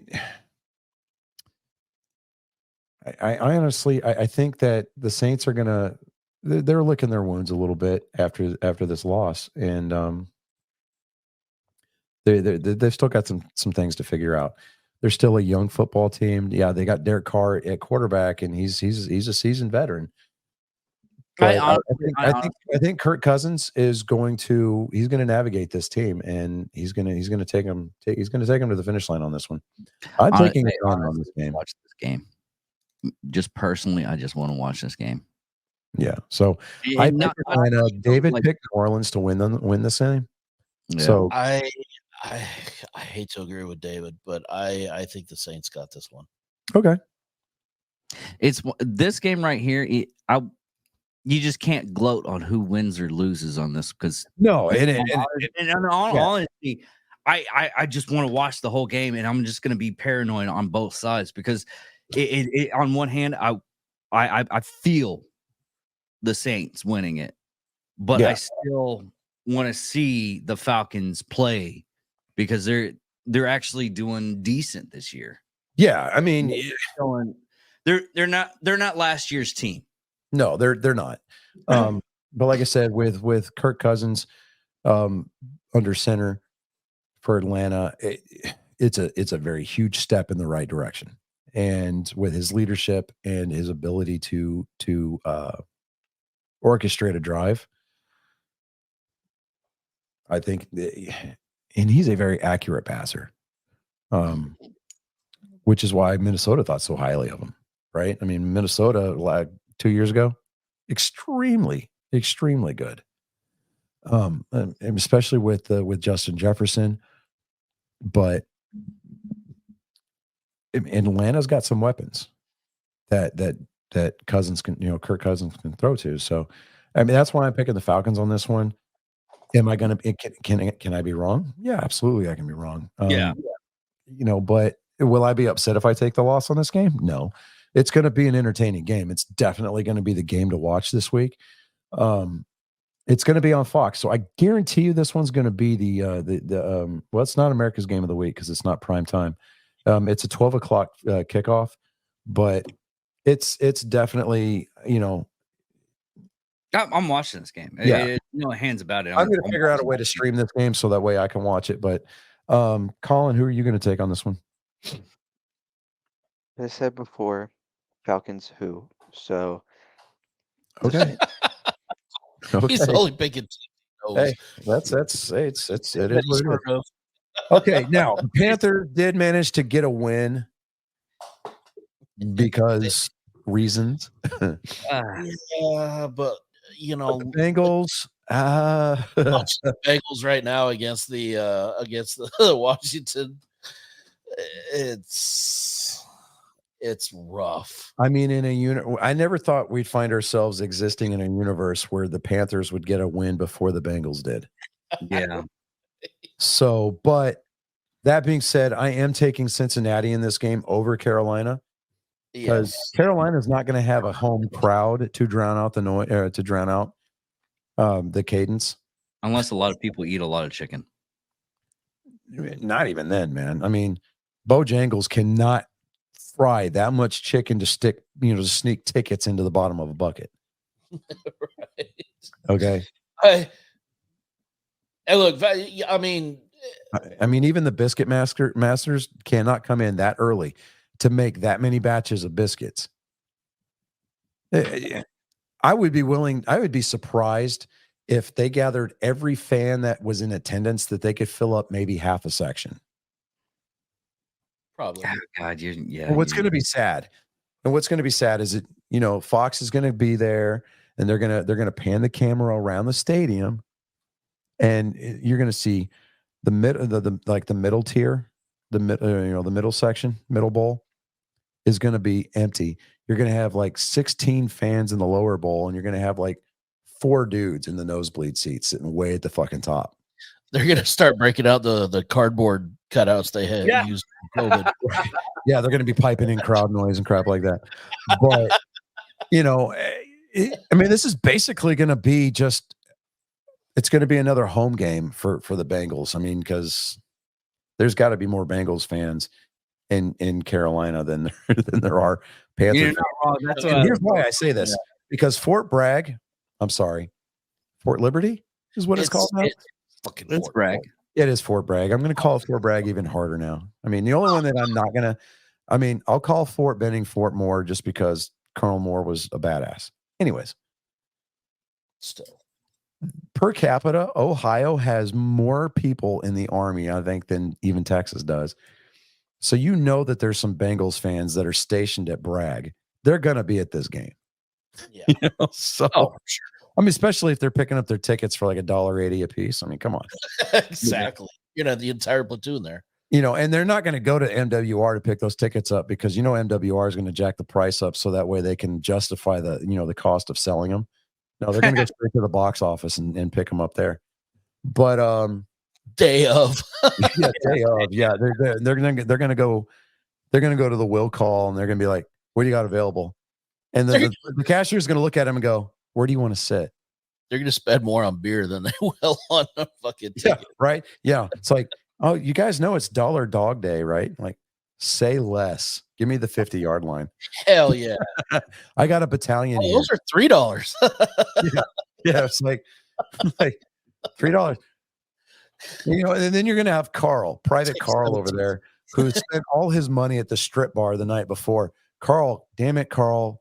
This is why we can't fucking have nice things. I told you not to spend all your money on that stripper last night because we're going to the game today.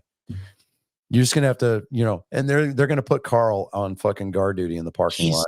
He's gonna be the only one in the nosebleeds because he's got that 58-cent ticket. Yeah.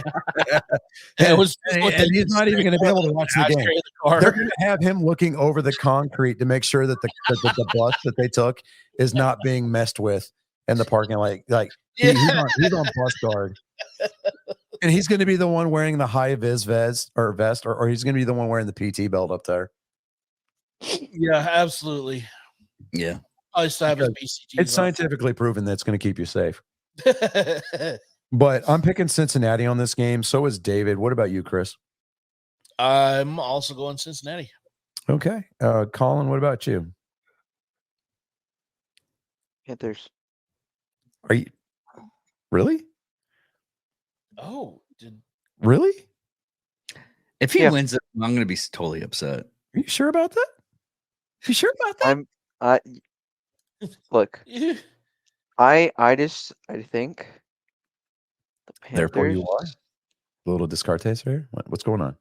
Talk to me. Talk to me, I, Goose. I think the Panthers are gonna do something. That sounds and so very scientific. I mean, And- they are going to do something. That is, and Yeah. I I mean, if they don't know. show up to Okay, game day. this That's something. one this one is more of just a gut feeling. I just feel like somehow the Panthers are gonna win. Okay. Okay. oh wow. Speaking of the devil, Cincinnati just scored. Did they? What's the score now? It is. Oh wait, I'm looking. 19. Oh wait. Oh, that's going to be very close. They might challenge that. But it is if the graphical. 28-19. There Well, you go. then you got the extra point to come. Yeah. So Well, it's 20. It's the third Yeah. quarter. It's 3:02. There's just plenty of football Yeah. left. All right, so moving on. The next game is the Chicago Bears hosting the Los Angeles Rams. I'm taking Chicago on this one because Chicago, I mean, yeah, they're 1-2, but I mean, Caleb Williams at home, he's got a lot to prove, man, because you've got all the Bears fans that are just they're frothing at the mouth right now trying to figure out what the fuck's going on. So Yeah. I'm literally, and this is gonna be a stupid pick, but I'm taking the Bears just because the Rams pissed me off last week. That's emotional pick, but okay. It is an emotional pick. I readily acknowledge that. But yeah, I'm picking the Bears just because they pissed me off. So okay, yeah, I got you. I mean, that's a good and reason. honestly, I mean, the Bears are due at least they're gonna get at least 2 wins, and why not against the Rams? Yeah, I mean, the Bears aren't going to win their division by any stretch of the imagination. That's going to be the Lions' job. But, I mean, the Bears are going to miss the playoffs for sure, but they're going to sniff that wild card. No, yeah. Well, they're not getting that far, I don't think. I mean, they're going to get to the base of the tree that's got the wild card in the feed bag that's roped up way up high. But yeah. So, Colin, who are you taking on this one? The Rams or the Bears? Rams. I literally heard that coming out of you. I really did. Yeah. Okay. I'm coming a mile away. This I know who he is picking on this one, so I'm going to go ahead and pencil it in. The Vikings are going to go to Green Bay, and he is going to pick the Vikings because Colin, for some reason, is ride or die on the purple people eating machine this year. I'm too deep. Funny fact is that I picked Minnesota, and so did David. This is one of their those rivalries, though. Yeah, And this is a divisional game. huge rivalry. Yeah, this is a divisional game, and it's at home. Jordan Love is playing at Green Bay, at Lambeau Field. But I think Minnesota is going to roll in there, and they're going to walk out with the win. It's a rough one because, like, my gut is telling me to pick Green Bay, but I really think Minnesota has something special this year. So you going Minnesota on this one? Oh, yeah. Okay. Yeah. All right. Going Minnesota. All right. So this week, Sunday at 12 o'clock, Houston has a chance for redemption this year or this week. I swear. Against the 0-2 Jacksonville Jaguars. Now, if Max were here, he'd be like, Trevor Lawrence, blah, blah, blah, blah, blah. He'd be all in on Jacksonville.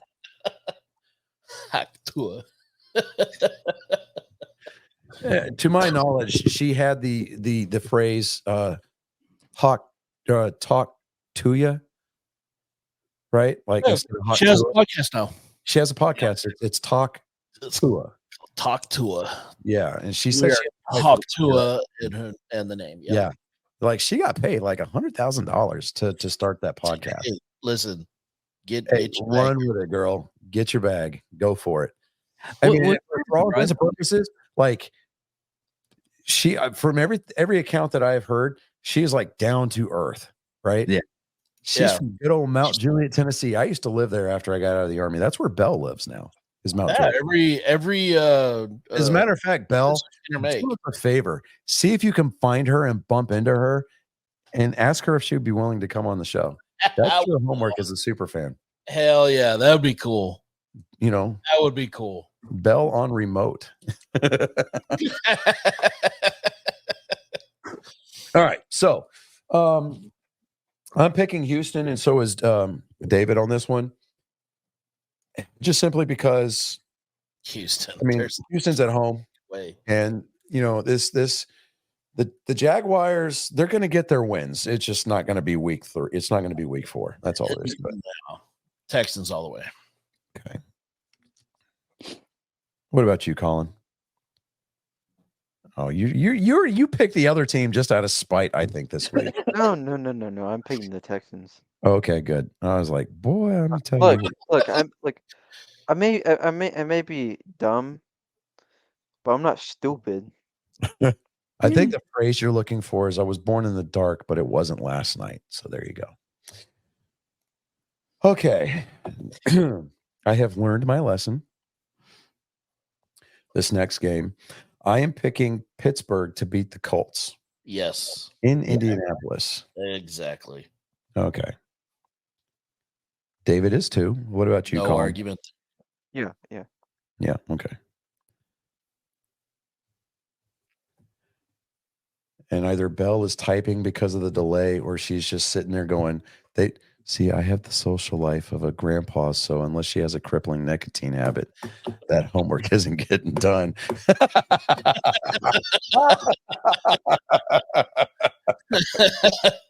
Okay. That's fair. That's fair. That's absolutely fair. Okay. That's fantastic. That is awesome. Well, I mean, it's Mount Juliet, so yeah. I tell you what, we'll give you a month to get that done. Let's see, you know, I have faith. I have faith in you. I have faith in you, daughter. I really do. Okay, moving on. The Donkeys are going into the Meadowlands on Sunday to face Aaron Rodgers and the Jets. Jets. Donkeys. Gonna say, Oh, Colin. damn, Colin. You sweet, sweet summer child. Okay. Listen, I'm gonna be laughing at you.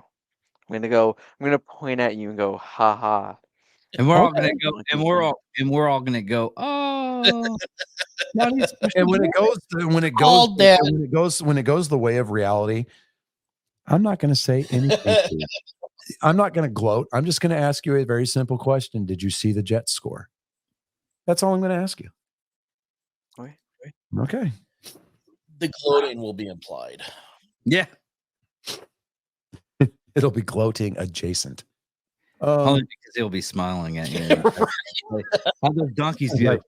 Like you typed this with a smile on your face, didn't you? Yes, sir. Yes, I did. Oh, yeah. Just let this be fun for me. Right. So next game, we have got the Eagles going into Tampa Bay. This is a bit of an emotional pick, and it is for David also. We're both picking Tampa Bay to beat the Eagles. I gotta go the Birds. Yeah, I'm with you on that. Oh, that tastes bad, man. It tastes It too bad. does. It tastes I have to awful, go with the Buccaneers. but I gotta go with the Birds, man. Okay. All right. I mean, at least at this point, if we were a betting organization, we would have it covered. You know, I Right. mean, we would come out even on this one. So, Yeah. Colin, I'm almost afraid to ask, but who are you taking in this game? Birds. Okay. All right. So Philadelphia. So yeah, without Max being the tiebreaker here, I mean, we're covering our bets on this one. Yeah. The Commanders at Arizona. This one I'm taking the Birds on. I'll take the Birds too. I'm going Washington. Really? There we go. I am.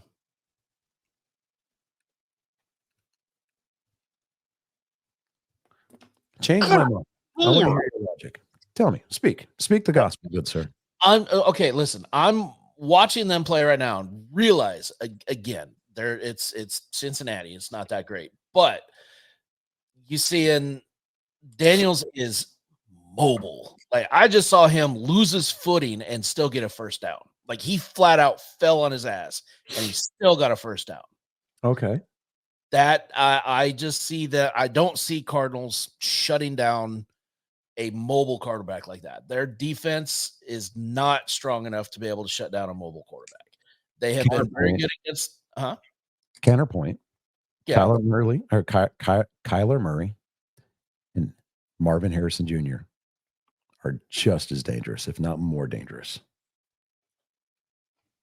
Does the secondary of Washington have the capability to shut down Marvin Harrison Jr.? I'm banking that it does.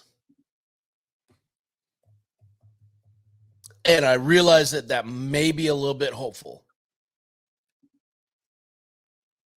But I'm liking what I'm seeing. Okay. All right. Not a problem. Okay. Let me go ahead and see here. So you're going to go Washington. All right. I'm gonna go. Let me see here.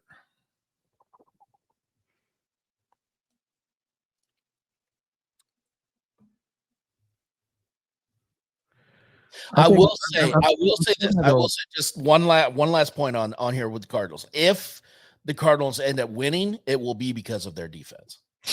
I will put it that way. Okay. What about you, David? You know, you did say Birds, but I'm giving you the opportunity to change your vote here. No, I'm going to stick with the Birds. Okay. What about you, Colin?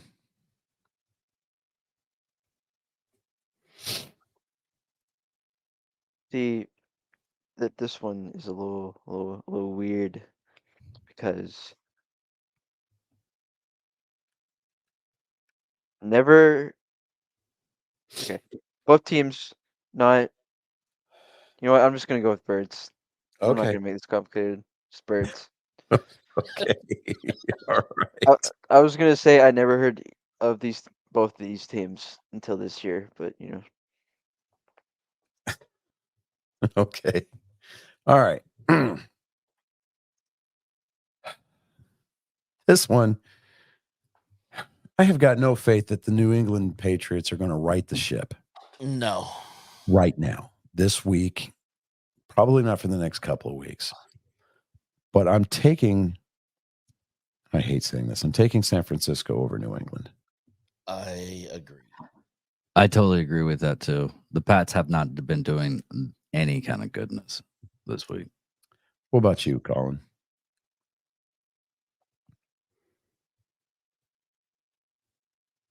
Jesus Christ, if I had to edit this thing. We can't hear you.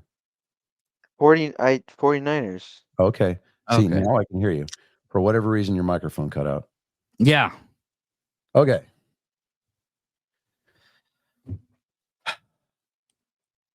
Chiefs at the LA Chargers. I'm going KC on this one. Yeah. It would be an upsetting loss if KC lost, but I still see it. It's a hesitant yes. And if there was literally anybody that was going to pick the Chargers and could change my mind, I probably could be swayed. But I'll go with the Chiefs. Okay. What about you, Colin? Yes. Chiefs? All right. And the week 4 game of Who Gives a Shit. Well, we got to run her up because there's one on Monday that could be equally as give a shit. Oh, yeah. I see exactly the one. See, that would be the game that the Titans come out on top in. In Yeah, fact, Why do you say that? Don't get ahead of me, Johnny. don't jump the shark, damn it.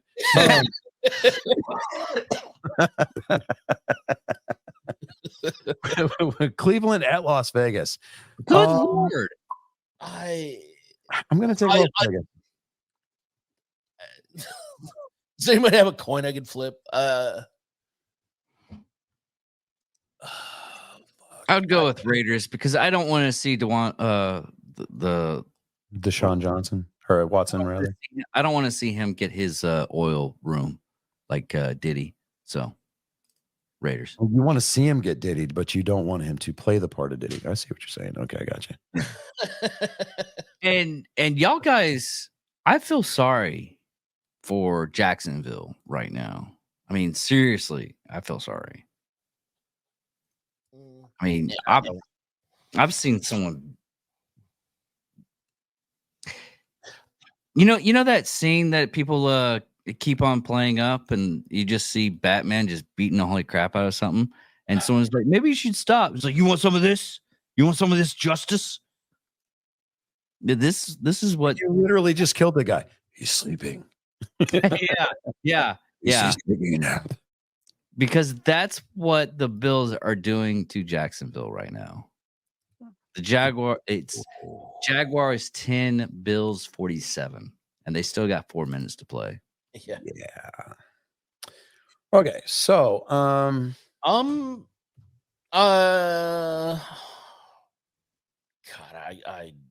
just gonna go Raiders. Fuck it, just because they're at home.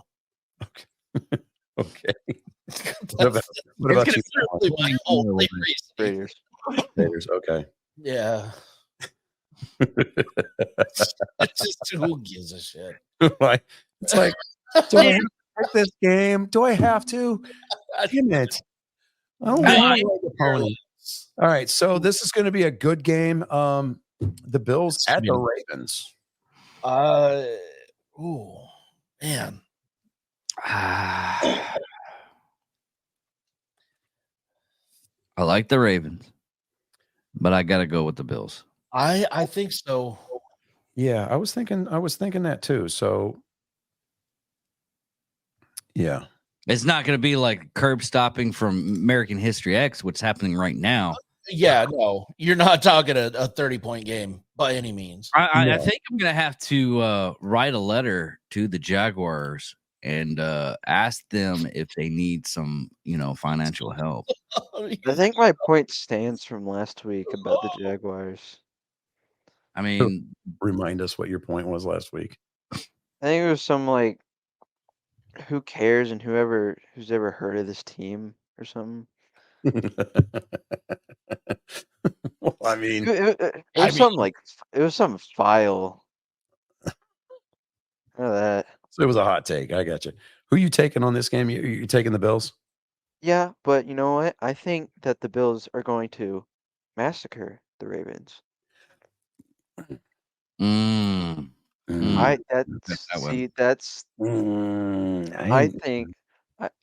think the Bills. I mean, the Bills are right now sending the Bills are sending. Yeah, I mean the Bills are doing to the Jaguars what everybody who has tried to occupy Afghanistan does, and just bomb it back to the 14th century. But that being said, Jacksonville, a lot like the Islamic State, seems to come back and just remind you that they're there from time to time. No, out of nowhere too, like with no warning or anything. Yeah, like there's no uptick in chatter. It's just like, oh, you thought we were gone, and now you're 2 buildings down. It's like exactly. All right, so I think, oh man, just God, I hate having to say this. Tennessee over Miami. I'm thinking the same thing. You know what? I'm going to take a mulligan on this one. Nope. No. Come on, man. You gotta pick one. I don't want to say it. You gotta say it. You know what? Just you heard the shit I had to say this week. I get that. Cowboys. I get that, Chris. If I had to do that, then you can say this. I think Tennessee might actually get their win this week. Okay, what about you, Colin? Dolphins. You know, I hope Hey, you're you know right. what? If he's anything this week, it's consistent. that's Yeah. true. And this isn't Next out of up- spite. Next up, This is going to be a great game to watch. This is going to be the it is. Seattle Seahawks Yeah. going into Ford Field, and I think the Lions Yes, are going to take this one. Lions are taking this. Yeah. It is going to be close. This Mm. one will go down to the wire. It's going to be a great game. It's going to be an 8-point game. It's going to be a 1 possession plus. Yeah, I'll agree with that. What about you, Colin? Seahawks. Of course you are. Okay. Either he's going to have the greatest record next week, or he's going to be going. No, here's Colin's built-in excuse. Here's his insurance of culpability. I don't know about football, and I could care less. That's what he's going to say. He's like, I'm ignorant to the You know, NFL. he says that. Like, I don't even know who half these teams are. So yeah. I All right. So Max, if you're watching, listening, whatever, we need your picks. So those are the picks of the week. David, I will get those to you in a more timely fashion this week, but it is all going to be hinged on Max's performance here. So Yeah. let me see here. Yeah. All right. Colin, do you have material for this week? Yeah, and before I say my jokes, I just want to say all these picks this week was based off of gut feeling. Like just So you made nothing but emotional picks. Is that what I'm hearing? That's what I heard. Wow. no. I wouldn't say emotional. Just I have this strange feeling. Are you sure it's not just gas? It's kind of like that weird feeling that you get as an adult when you're like, okay, I'm about to go pick some Powerball numbers. And you have this wonderful set of numbers in your head. And then the second you go to write them down, they disappear. Yeah. No. You know the feeling. You know the feeling. You're like, You know the feeling. You know the feeling when you're like looking at something, and like you imagine in your head the outcome of it. oh, guys, Cincinnati just scored again. Uh-oh. It is now 31-26 with 9:42 left in the game. Uh-oh. And that was a bomb. Man, you can't already have me regretting picking the Panthers. Come on, man. No, I'm not. It's not changing anything. I'm just That very was surprised that they're that 70-yard drive. Oh my right. place. A minute 48. Oh Yeah. my God. Yeah. I know Yeah. what game I'm losing right. next week. I was Ooh, Jamar Chase, you go, kid. Have you a night, son? Yes, sir. All right. they failed. All right, Colin, you ready for your segment, bud? Yeah. Rising from the smoke and haze of desolation comes a Spartan. He is bent on wronging that which has been set right. It's the greatest genetic code ever to exist here for your ears and eyes to feast upon. Spartan Colin, I hope you're bringing the smoke tonight. Someone get me a joke. That's my favorite line in the intro right there. But what's the fastest animal on Earth? It's an Ethiopian chicken. Chicken. That's so fucked up. God. Oh man, that's yeah. All right. See, I remember these jokes from the 80s and the 90s whenever like Sally Struthers would be on there like for 10 cents a day. And I remember You remember the South Park? yeah, like, yes, I Hey, remember. Your job of that. Oh, let me see. Here. Oh man. That was good stuff. Hold on here. Hold on.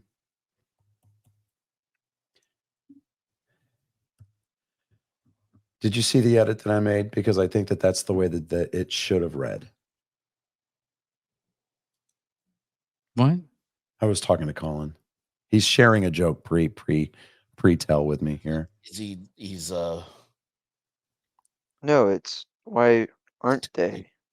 Because the point of a Rubik's Cube is that you I bring understand what the colors point of together. it. Okay, you know what? We'll let the crowd be the judge. You go right on ahead and tell that joke. Go for it. Right, I will. All right. Why aren't Americans good at Rubik's Cubes? So they have a history of separating colors. Wah wah. See, I think that joke should have been, why are Americans good? But the whole point of a Rubik's Cube is to bring together the colors. No, it's to separate the colors, son. No, Yeah, it's not. you separate the blues from the reds and the yellows, and everything has to have its own place. So all the colors, there's no colors mixing. It's this color on this side and this color on this side, and the two shall not mix. You're separating. Yeah. Wait for it. Wait for it. There it is. Think of it like laundry. There it is. Like doing your laundry. Whatever. It's a racist joke. It's funny. I don't. It's okay. If there's ever a safe racist joke, that was probably it right there. That's probably the only one that won't get us. Not the only one, because we've gone further than that. Yeah, we've toted that line. So yeah. But are we supposed to tote the line? Is that your dynamic duo for the week, Colin? No, I have one more. Ooh, he's got a terrific trio. Look at that. Okay, go for it. Maybe his girlfriend called him a pedo. Said, that's a big word for a 5-year-old. Oh my gosh. Who's that is whose girlfriend? That's spicy. You say whose? Timmy's. I don't. It's a random name. What do you want from me? I mean, you could have said Diddy or Jeffrey. That's good. Huh? You're right. You know what? Yeah, that's. Yeah. I like. Call him a pedo. Big word for a 5-year-old.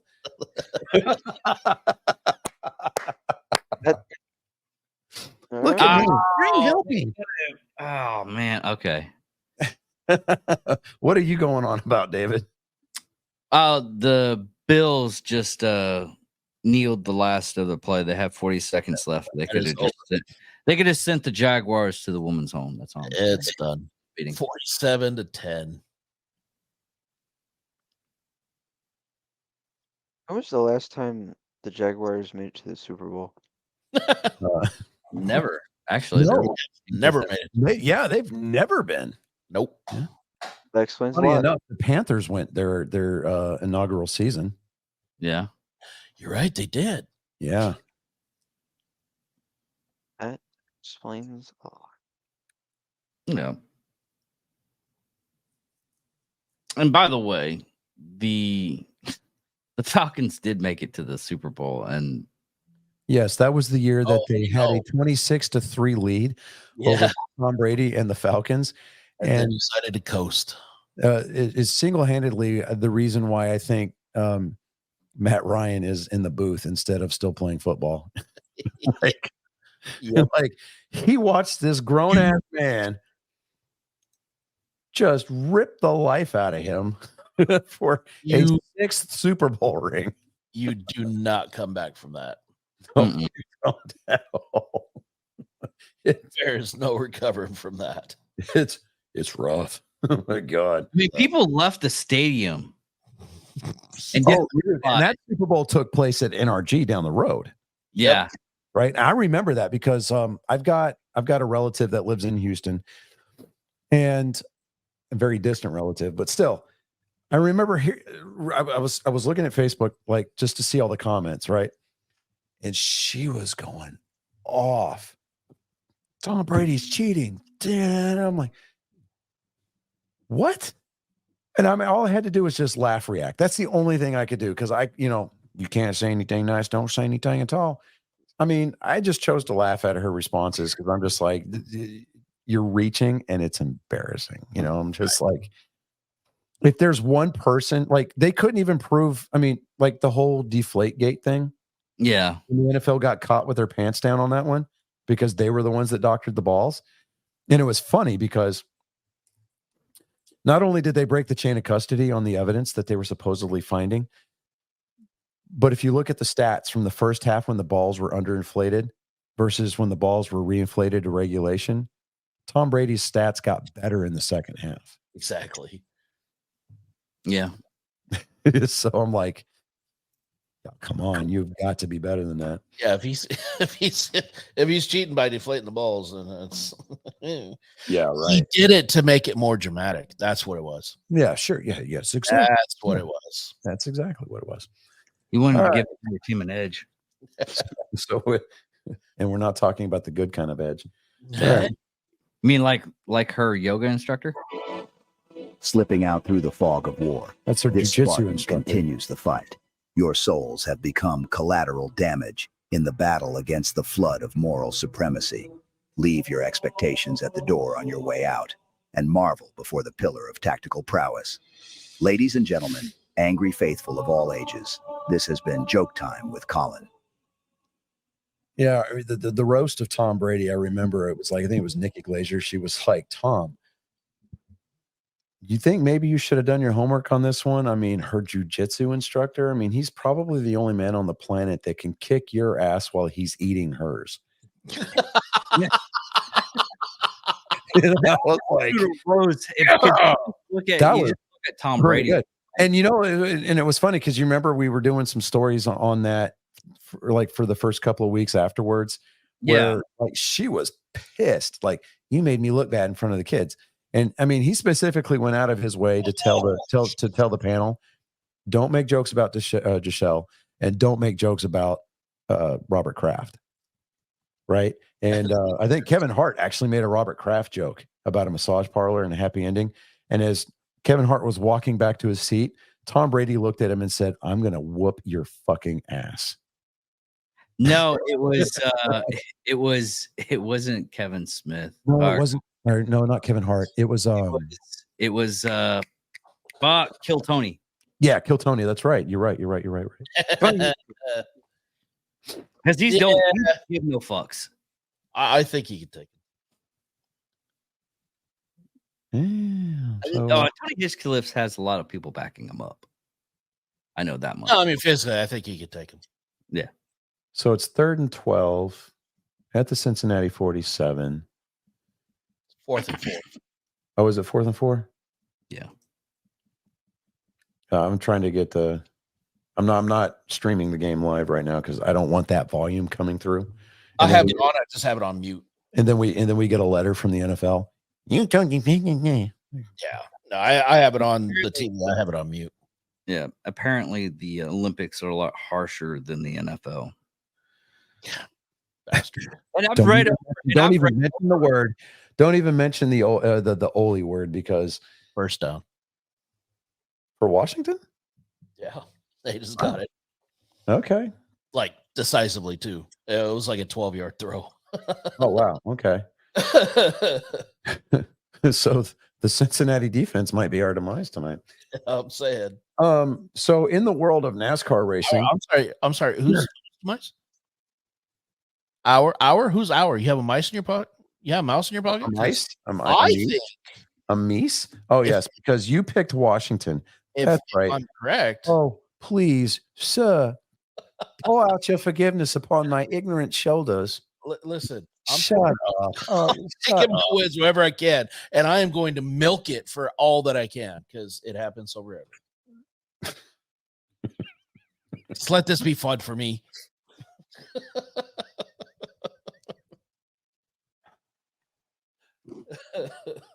my God! Okay, it's happening. Everybody stay calm. Stay calm.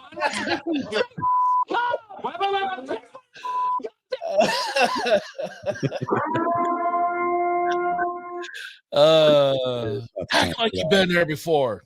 Yeah. Yeah. So, all right. So Bristol was there was a race on Saturday night at Bristol, and our boy Kyle Larson took the checkers. That's what I'm talking He about. dominated that race. Now, everybody talks about how Bristol has effectively been ruined by the race packages that the teams have to show up with, mandated by NASCAR. I'm kind of that opinion. There's not a lot of passing going on. The cars don't really spin. I mean, it's supposed to be a short track. Let the cars drive like it's a short track. If you've got to change the compound on the tires to make it a softer tire to where they go away faster, fine, do that. But with let me see here. Race results. Yeah, Kyle Larson followed up by Chase Elliott. So it was a 1-2 finish for Hendrick Motorsports. Bubba Wallace finished third. But it doesn't matter. And I'll go into that now because guess what? Bubba Wallace didn't qualify for the playoffs. So, there you go. Yeah. Denny Hamlin in fourth. Christopher Bell fifth. Ryan Blaney sixth. Ryan Preece seventh.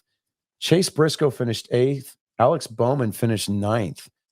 And he actually started on the pole for that race. So Alex Bowman, I think he's kind of turning the corner, and he's going to be sticking around in the late stages of this playoff format.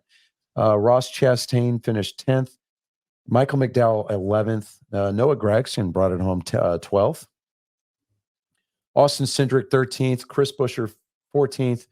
Ty Gibbs 15th. Zane Smith in 16th. William Byron came home 17th. And let me see here. Any other notables? No, not really. Okay, so as it relates to the standings for the, come on. And then we're going to go to the playoffs.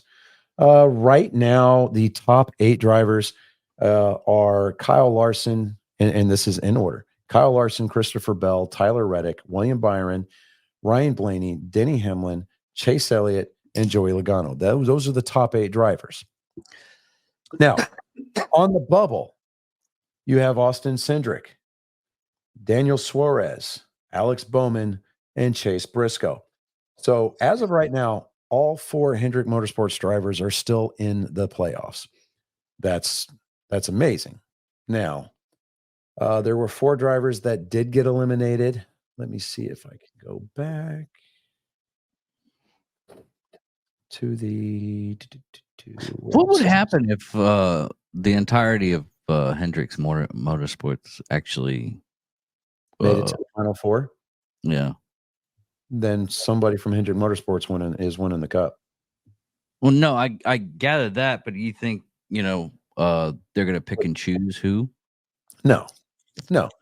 When you get to the final race at the end of the year, which this year it's going to be in Phoenix, right? Mm-hmm. The only 4 drivers that make it to the final 4, and the final 4 is a 1 race state, 1 race playoff, right? It's a full field, but the only 4 drivers that can win the cup, that can race for the points championship, are those final 4 top drivers. So if all 4 drivers from Hendrick Motorsports make it to the final 4 race, then somebody from Hendrick Motorsports is taking home the championship. Oh, okay. Okay. It's not a pick and choose. It's you have to race to win it. Now, ideally, you would want to win that final race, but if you don't win that race, you want to make sure that you finish ahead of the other 3 drivers. Okay. And the way that the points play out is you want to make sure that there's enough positions between you and the drivers behind you to where, if you had a points padding, or points pad, like if you had like a 10-point advantage going into the race kind of a thing. But I think for that final race that they They lock those 4 drivers in and they reset their points to where they're all even, and it makes them have to race it out and finish better than the other 3 guys to decide the champion. But let me see. It's not gonna let me go back to the previous stage. I wish that there was a freaking. Yeah, there it is. I think. Okay. All right. So this is the bracket of 12. Okay. Harrison Burton, Ty Gibbs, Martin Truex Jr., they got eliminated. And let me see here. Brad Keselowski got eliminated. So those were the 4 drivers that got eliminated after Saturday night's race. These 3 races for the round of 12, those races are going to be at Kansas, Talladega, which is basically the wild card race because it's a restrictor plate track, super speedway. Then you got the road course or the Roval at Charlotte Motor Speedway in Charlotte, North Carolina. That's going to be the elimination race there. Kyle Larson has been getting much better at those road course races. Traditionally, Chase Elliott does really good at that track. Kyle Larson, he's getting better at his plate tracks, like Talladega, like Daytona. I would love to see him, finish it out. He's really good at Kansas, which is going to be the next race that's coming up. Denny Hamlin is really good at Talladega too. So is Chase Elliott. Joey Logano, he's got a winner too. I think he's got 2 victories at Talladega over the course of his career. But yeah, it's going to be really good. For the drivers that are going to get eliminated out of this round, I'm probably going to go out on a limb here. I'm going to say I'm looking at Austin Cindric, Tyler Reddick, probably Christopher Bell. And one more here.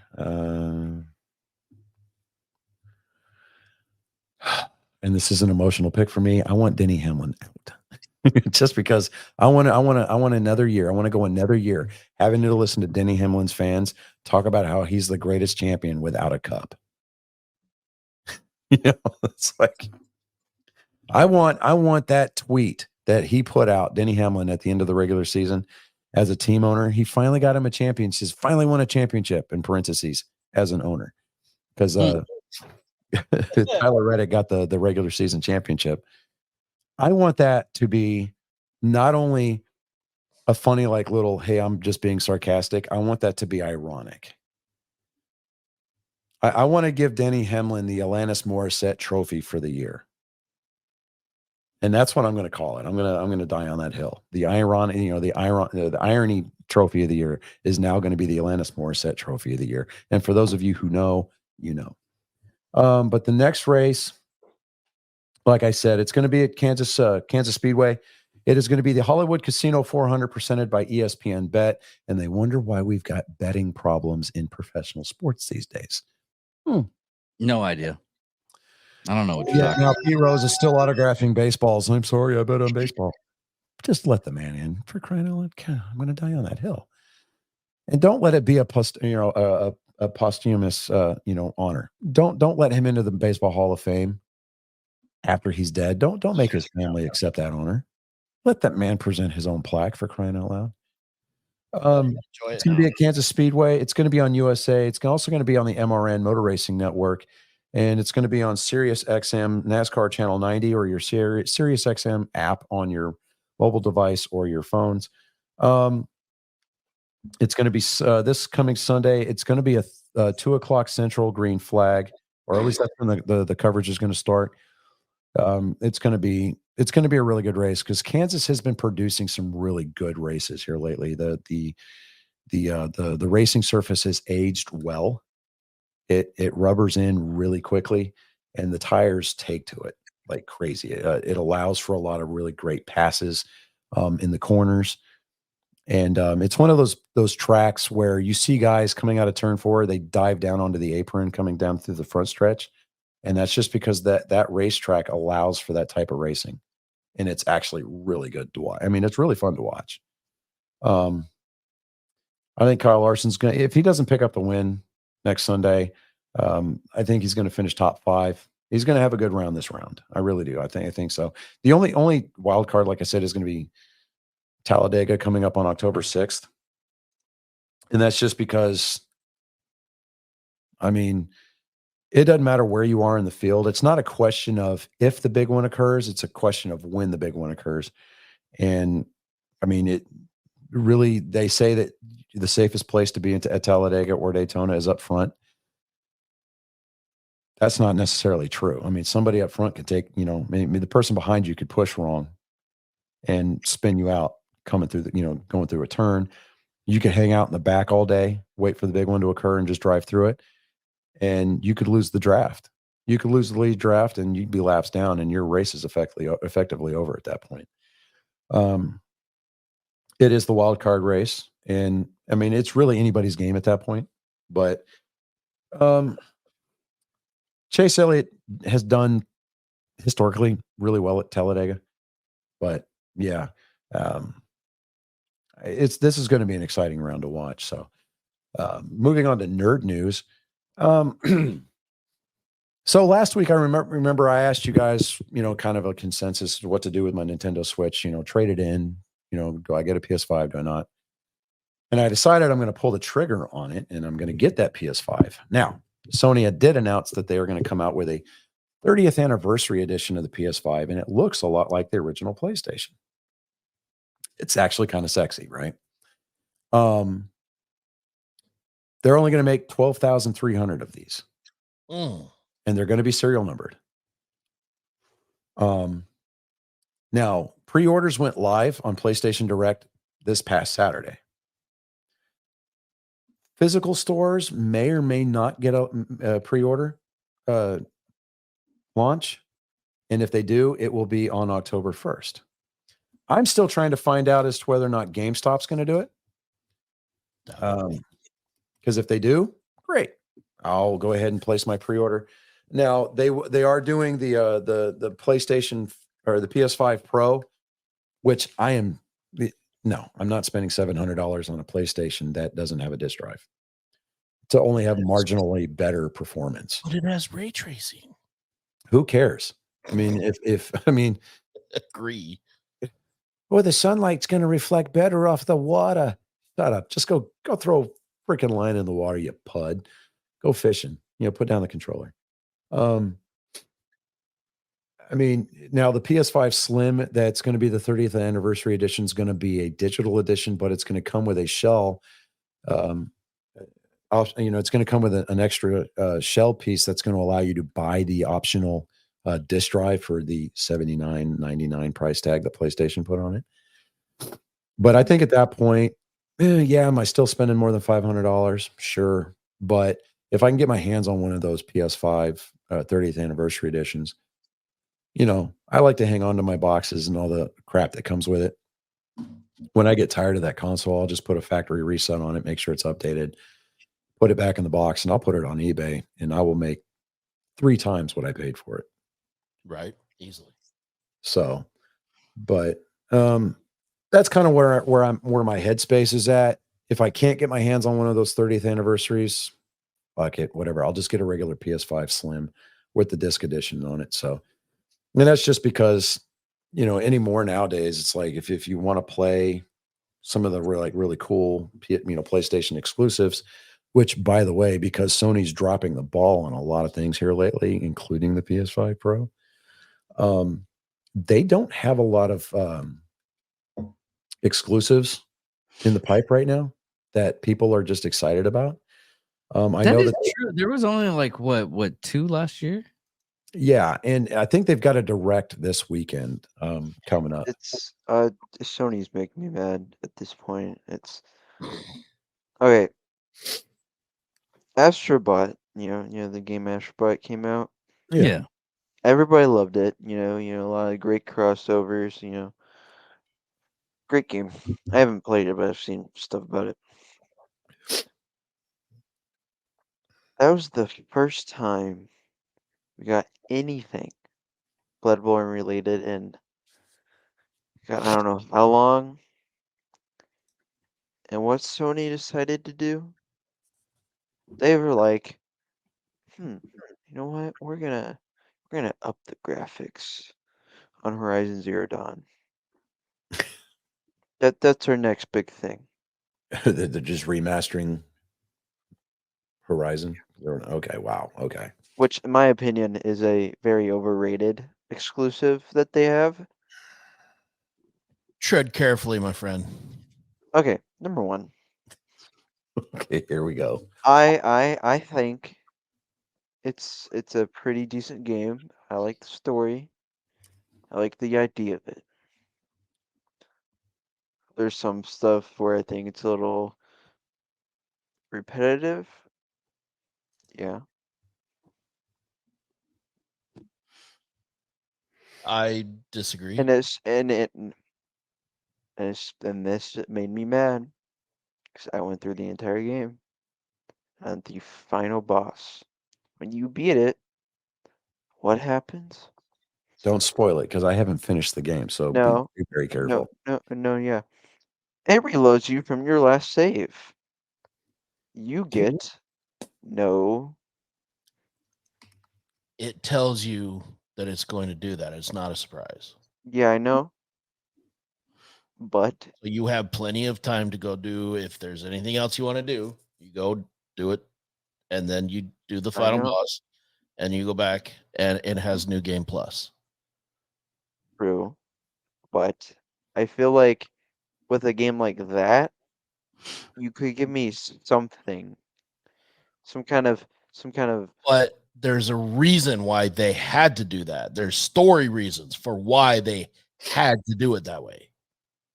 They couldn't continue on with the way that they actually wrote that story. It had to be that way. Yeah. Horizon Zero Dawn was basically one of the reasons why I went out and bought the PS4 Pro. Okay. I did it smart though. I bought mine off of Craigslist. Nice. You know, shady guy that had only like one tooth. It was well, you just know that truck stop that's over there out there in Jolly? yeah. Like, dude, these tweakers were selling their PS4 Pro. I was about to say that. I knew it was tweakers. Yeah, it was a tweaker. I like, and dude, you could tell it was like oil filled trash, right? And I say that with all the affection in the world here. Okay. But like you could tell that this dude's girlfriend, like this dude, you could tell he was working in the oil field, but his girlfriend definitely tells she was on the sauce, dude, because he gets out of his truck, right? And he's got, the work boots that are upside down, pinned between the cab and the bed. Yeah. And, he's got like the really stained, shirt and everything. He's walking over and, I get out of my car and I'm like, all right, he only wanted, what did I pay for that? I paid, he asked 110. And when I got there, hold on, Colin, when I got there, the R2 button on the controller was sticking. And I was like, well, I'm going to have to replace this controller. I said, well, you take 75. And he was like, he's looked at me and he's like, yeah, man, I'll take 75. So I handed him $75. Handed him $75. He goes back to his truck and his girlfriend, dude. Okay. So you know that those women that dress for the size they want, but not the size they actually are. And you see them in people of Walmart all the time. Yeah. She was sitting in the passenger side of his truck, right? And there was so many Whataburger wrappers stuffed on the dashboard, right? And she looked at him and she's like, you better go get the rest of that money. And I hopped in the car and I left. Yeah. I'm watching in the rearview mirror as I'm going on the, getting up the on-ramp. And they don't follow me. He just pulls out of the parking lot and takes off down that dirt road going towards I think, what is it, Dean? Yeah. But I get home. I open up the case. I blow through, some compressed air in there and, no roach droppings or anything like that popped out. I'm like, oh, well, that's a surprise. And I wipe the whole thing down with alcohol, and I get a Q-tip, soak it in alcohol, and I'm working that shoulder button, and it was just some gunk on the very end of the button that was causing it to stick. Oh no. So, and then on top of that, there was a copy of like NHL 18. It was a brand new game, still on the damn PlayStation. Oh, I'm wow. like, son of a bitch. And so, So but game is over. 38-33, Washington wins. And also programming note, this was the first NFL game since 1940 without a turnover. Oh, wow. And also of note, Chris got this pick right. Yeah. Let's go. It was close. Good It job. was close. Good job. It was a lot closer than I thought it was. Yeah, it was Wow. very close. But yeah, so I mean, I sent the guy a text because I was like, hey, I need you to, because it showed that I couldn't do a factory wipe on it until he signed out of his PlayStation account. I was like, hey, I said, you need to sign out of your PlayStation account. And he goes, what? And I said, yeah, it's not letting me do a factory reset until you sign out. And so he goes, oh, hold on a minute. And he I guess he signed in on his girlfriend's PlayStation or something, or his buddy's PlayStation, and he signed out of the account or whatever, right? Because then the screen like frees up on me, and I was like, okay, cool. So he texts back, he goes, I had to log in on somebody else's PlayStation. I was like, okay, cool. And then I just like I blocked it. I blocked his number. I went there and factory reset the whole thing, wiped all the data off of the internal hard drive. And yeah, that's how I got my PS4 Pro. I was like, sweet. And I only bought the PlayStation just to play the exclusives, because any games that are like cross-platform, I play on Xbox. You know, I mean, hands down, I'm an Xbox guy. So, but I want the PS5 because, I mean, there are some games that you just can't play anywhere else, and I want to be able to play those when I have time to play them. I mean, as it is, I barely have enough time to play on my Xbox Series X as it is, but I have it there. So, you know, I will say it is. I love Xbox, and I will always be an Xbox person. But the PS5 is really nice. Like it is really nice. Yeah, I mean, the UI looks great, but it's such a fun console to play on and have, and the controller alone is just, it's so good. Like, yeah. So, but when you do get a PS5, watch out, because there are some games where it's like you're gonna go to pull the trigger, and it's gonna like slowly push it down. Yeah, I've noticed that too. It kind of irks me on that. Because what it does is, depending on what game you're playing, like when I was playing RE8 on my PS5, it goes along with what you're playing. So like if you're shooting a gun in a certain game, it's gonna make it to where the trigger on your controller is like how it is if you're pulling the trigger on an actual gun. They should shoot my guns. oh yeah, no, we're not talking about your freaking hair triggers, dude, which I love, by the way. I tell you, those triggers are fucking, they're on point. Yeah. Yeah. But, you know, so It's like one of those things. It's like, oh, this service is a trigger. Let me modify that trigger. right. It's like walking around here with your safety off. This is my safety, sir. Yeah. It's like, whereas David's triggers, you look at them wrong and they're like, pow. Yeah. Because I remember, dude, I like with your AR. Yeah. I mean, I was just getting comfortable, and I was like, okay, figuring out where like the, you know, that good spot on the fingertip was, and like, bam, I'm like, oh, oh, okay, all right, it's like that, all right, not a problem. But all right, boys, well, it's been 2.5 hours. We're coming up, we're past the 10 o'clock mark. We And, got I know people watching. I didn't We think do, I we do. was. I didn't think I was going to last, but I stuck it out. It's called Well, grit. it's And you yeah.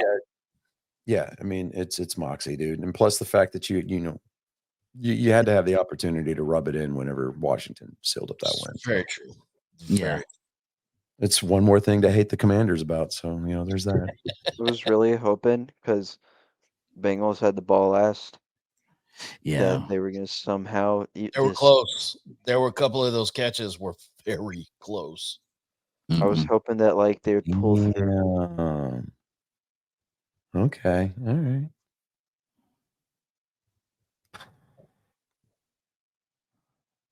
Alas, 'twas not meant to be. Yeah. Mm. Oh well. Well, does anybody have anything else? Oh, we want to wish Nintendo a very happy 135th birthday today. This day, September 23rd, 1889. Nintendo was founded as a card company, Nintendo Kopai in Kyoto, Japan. So they go from making nude playing cards to love hotels to video game consoles. Yeah.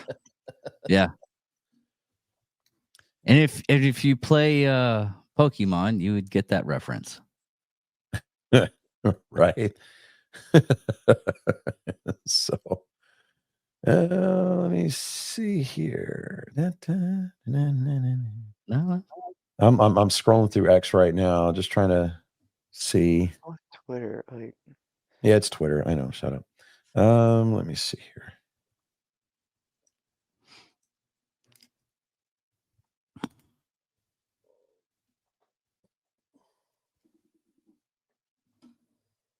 Yeah, I don't see anything on Twitter right now. What is trending right now? Come on, trending. Star Trek: The Next Generation is trending right now. Why is that? Star Trek. Wow, that's what I'm looking for. Oh, happy 67th birthday to Rosalind Chow. She played Chief O'Brien. Chief O'Brien's wife, the most important man in Starfleet history. How is that? He was in every freaking major conflict. He was in every. Yeah. Okay. Yeah. I mean, come on. Was he in Voyager? No. No. He was just in. He was on Star Trek: The Next Generation. He was also in DS9. Yeah. And then when he was in DS9, he served in the Dominion Wars. I mean, like hearing some of his war stories, like you don't want to fuck with that Irishman, man. I'm just telling you, bro. That is true. For whatever reason, I mean, just it's trending right now. And of course, this show that nobody wants, Starfleet Academy. It's got an official Twitter account now. Oh, did you watch that? Sweet baby Jesus. The chimp documentary. The what? It's the same people that did Tiger King. Okay. They made a chimp documentary, dude. I barely financially recovered from the Tiger King. I don't think I have the money or the time or the energy to invest in something else. Yeah, that's true. But it was really it's something to just glaze over. And the little girl that played Molly O'Brien, Chief O'Brien's daughter, mm-hmm. she has a Twitter account at Hana Hate, HanaHatae. She's an interior designer. Ah, nice. Yeah. She joined Twitter in December of 2011. I just watched a guy with a machete get run over by a car. Twitter and Instagram are just full of violence, and you can't show nudity. Why is Garth Brooks trending of all people? And I'm not following him. Because of Tom Segura. Really? Oh, Tom Segura trolls the fuck out of. Yeah. It's hilarious. There's a Twitter account. It's the crypto idiot. Deaton Fersen is like the crypto idiot, or at the crypto idiot 3. It says, to be fair to the idiots, Garth Brooks is probably a serial killer. If you haven't seen it, this is the vid that started the serial killer joke. It's mental, Dude, right? And it's just him. dive down that rabbit hole sometime of Tom Segura talking about fucking Garth Brooks. Garth Brooks is like fucking blocked him. He refuses to have anything to do with him because I mean, people- Cat Williams even jumped on it, man. where are the bodies? Where are the bodies, Garth? Flat. At any time now, there's the Garth goes and makes an appearance. Somebody's there asking him, where are the bodies, Garth? Yeah. They're tying Garth Brooks with the pedo rings in Hollywood. Oh, really? Yeah. He's a big old lefty, so Media Hubs, HUBBZ, at Media Hubs on Twitter. They tweeted out about an hour ago. Cat Williams warned us. Hashtag Pedalwood, hashtag Hollyweird, hashtag we want answers. Oh, I am gonna go down this rabbit hole. Oh, man. just saying. You never know. This dude, Ed Brophy. Allegedly. Brophy, Allegedly. at Brophy. He's got a video where he's doing it on Twitter right now. Claims Garth Brooks tour dates linked to missing persons. Yeah. That's the whole thing with I know Tom what I'm Segura. doing after we get off this. After we get off the Dig air. down that rabbit hole. Allegedly. Dig down that I know what I'm doing. I know what I'm doing. Let me see here. And the Astros are trending. Why are the Astros trending?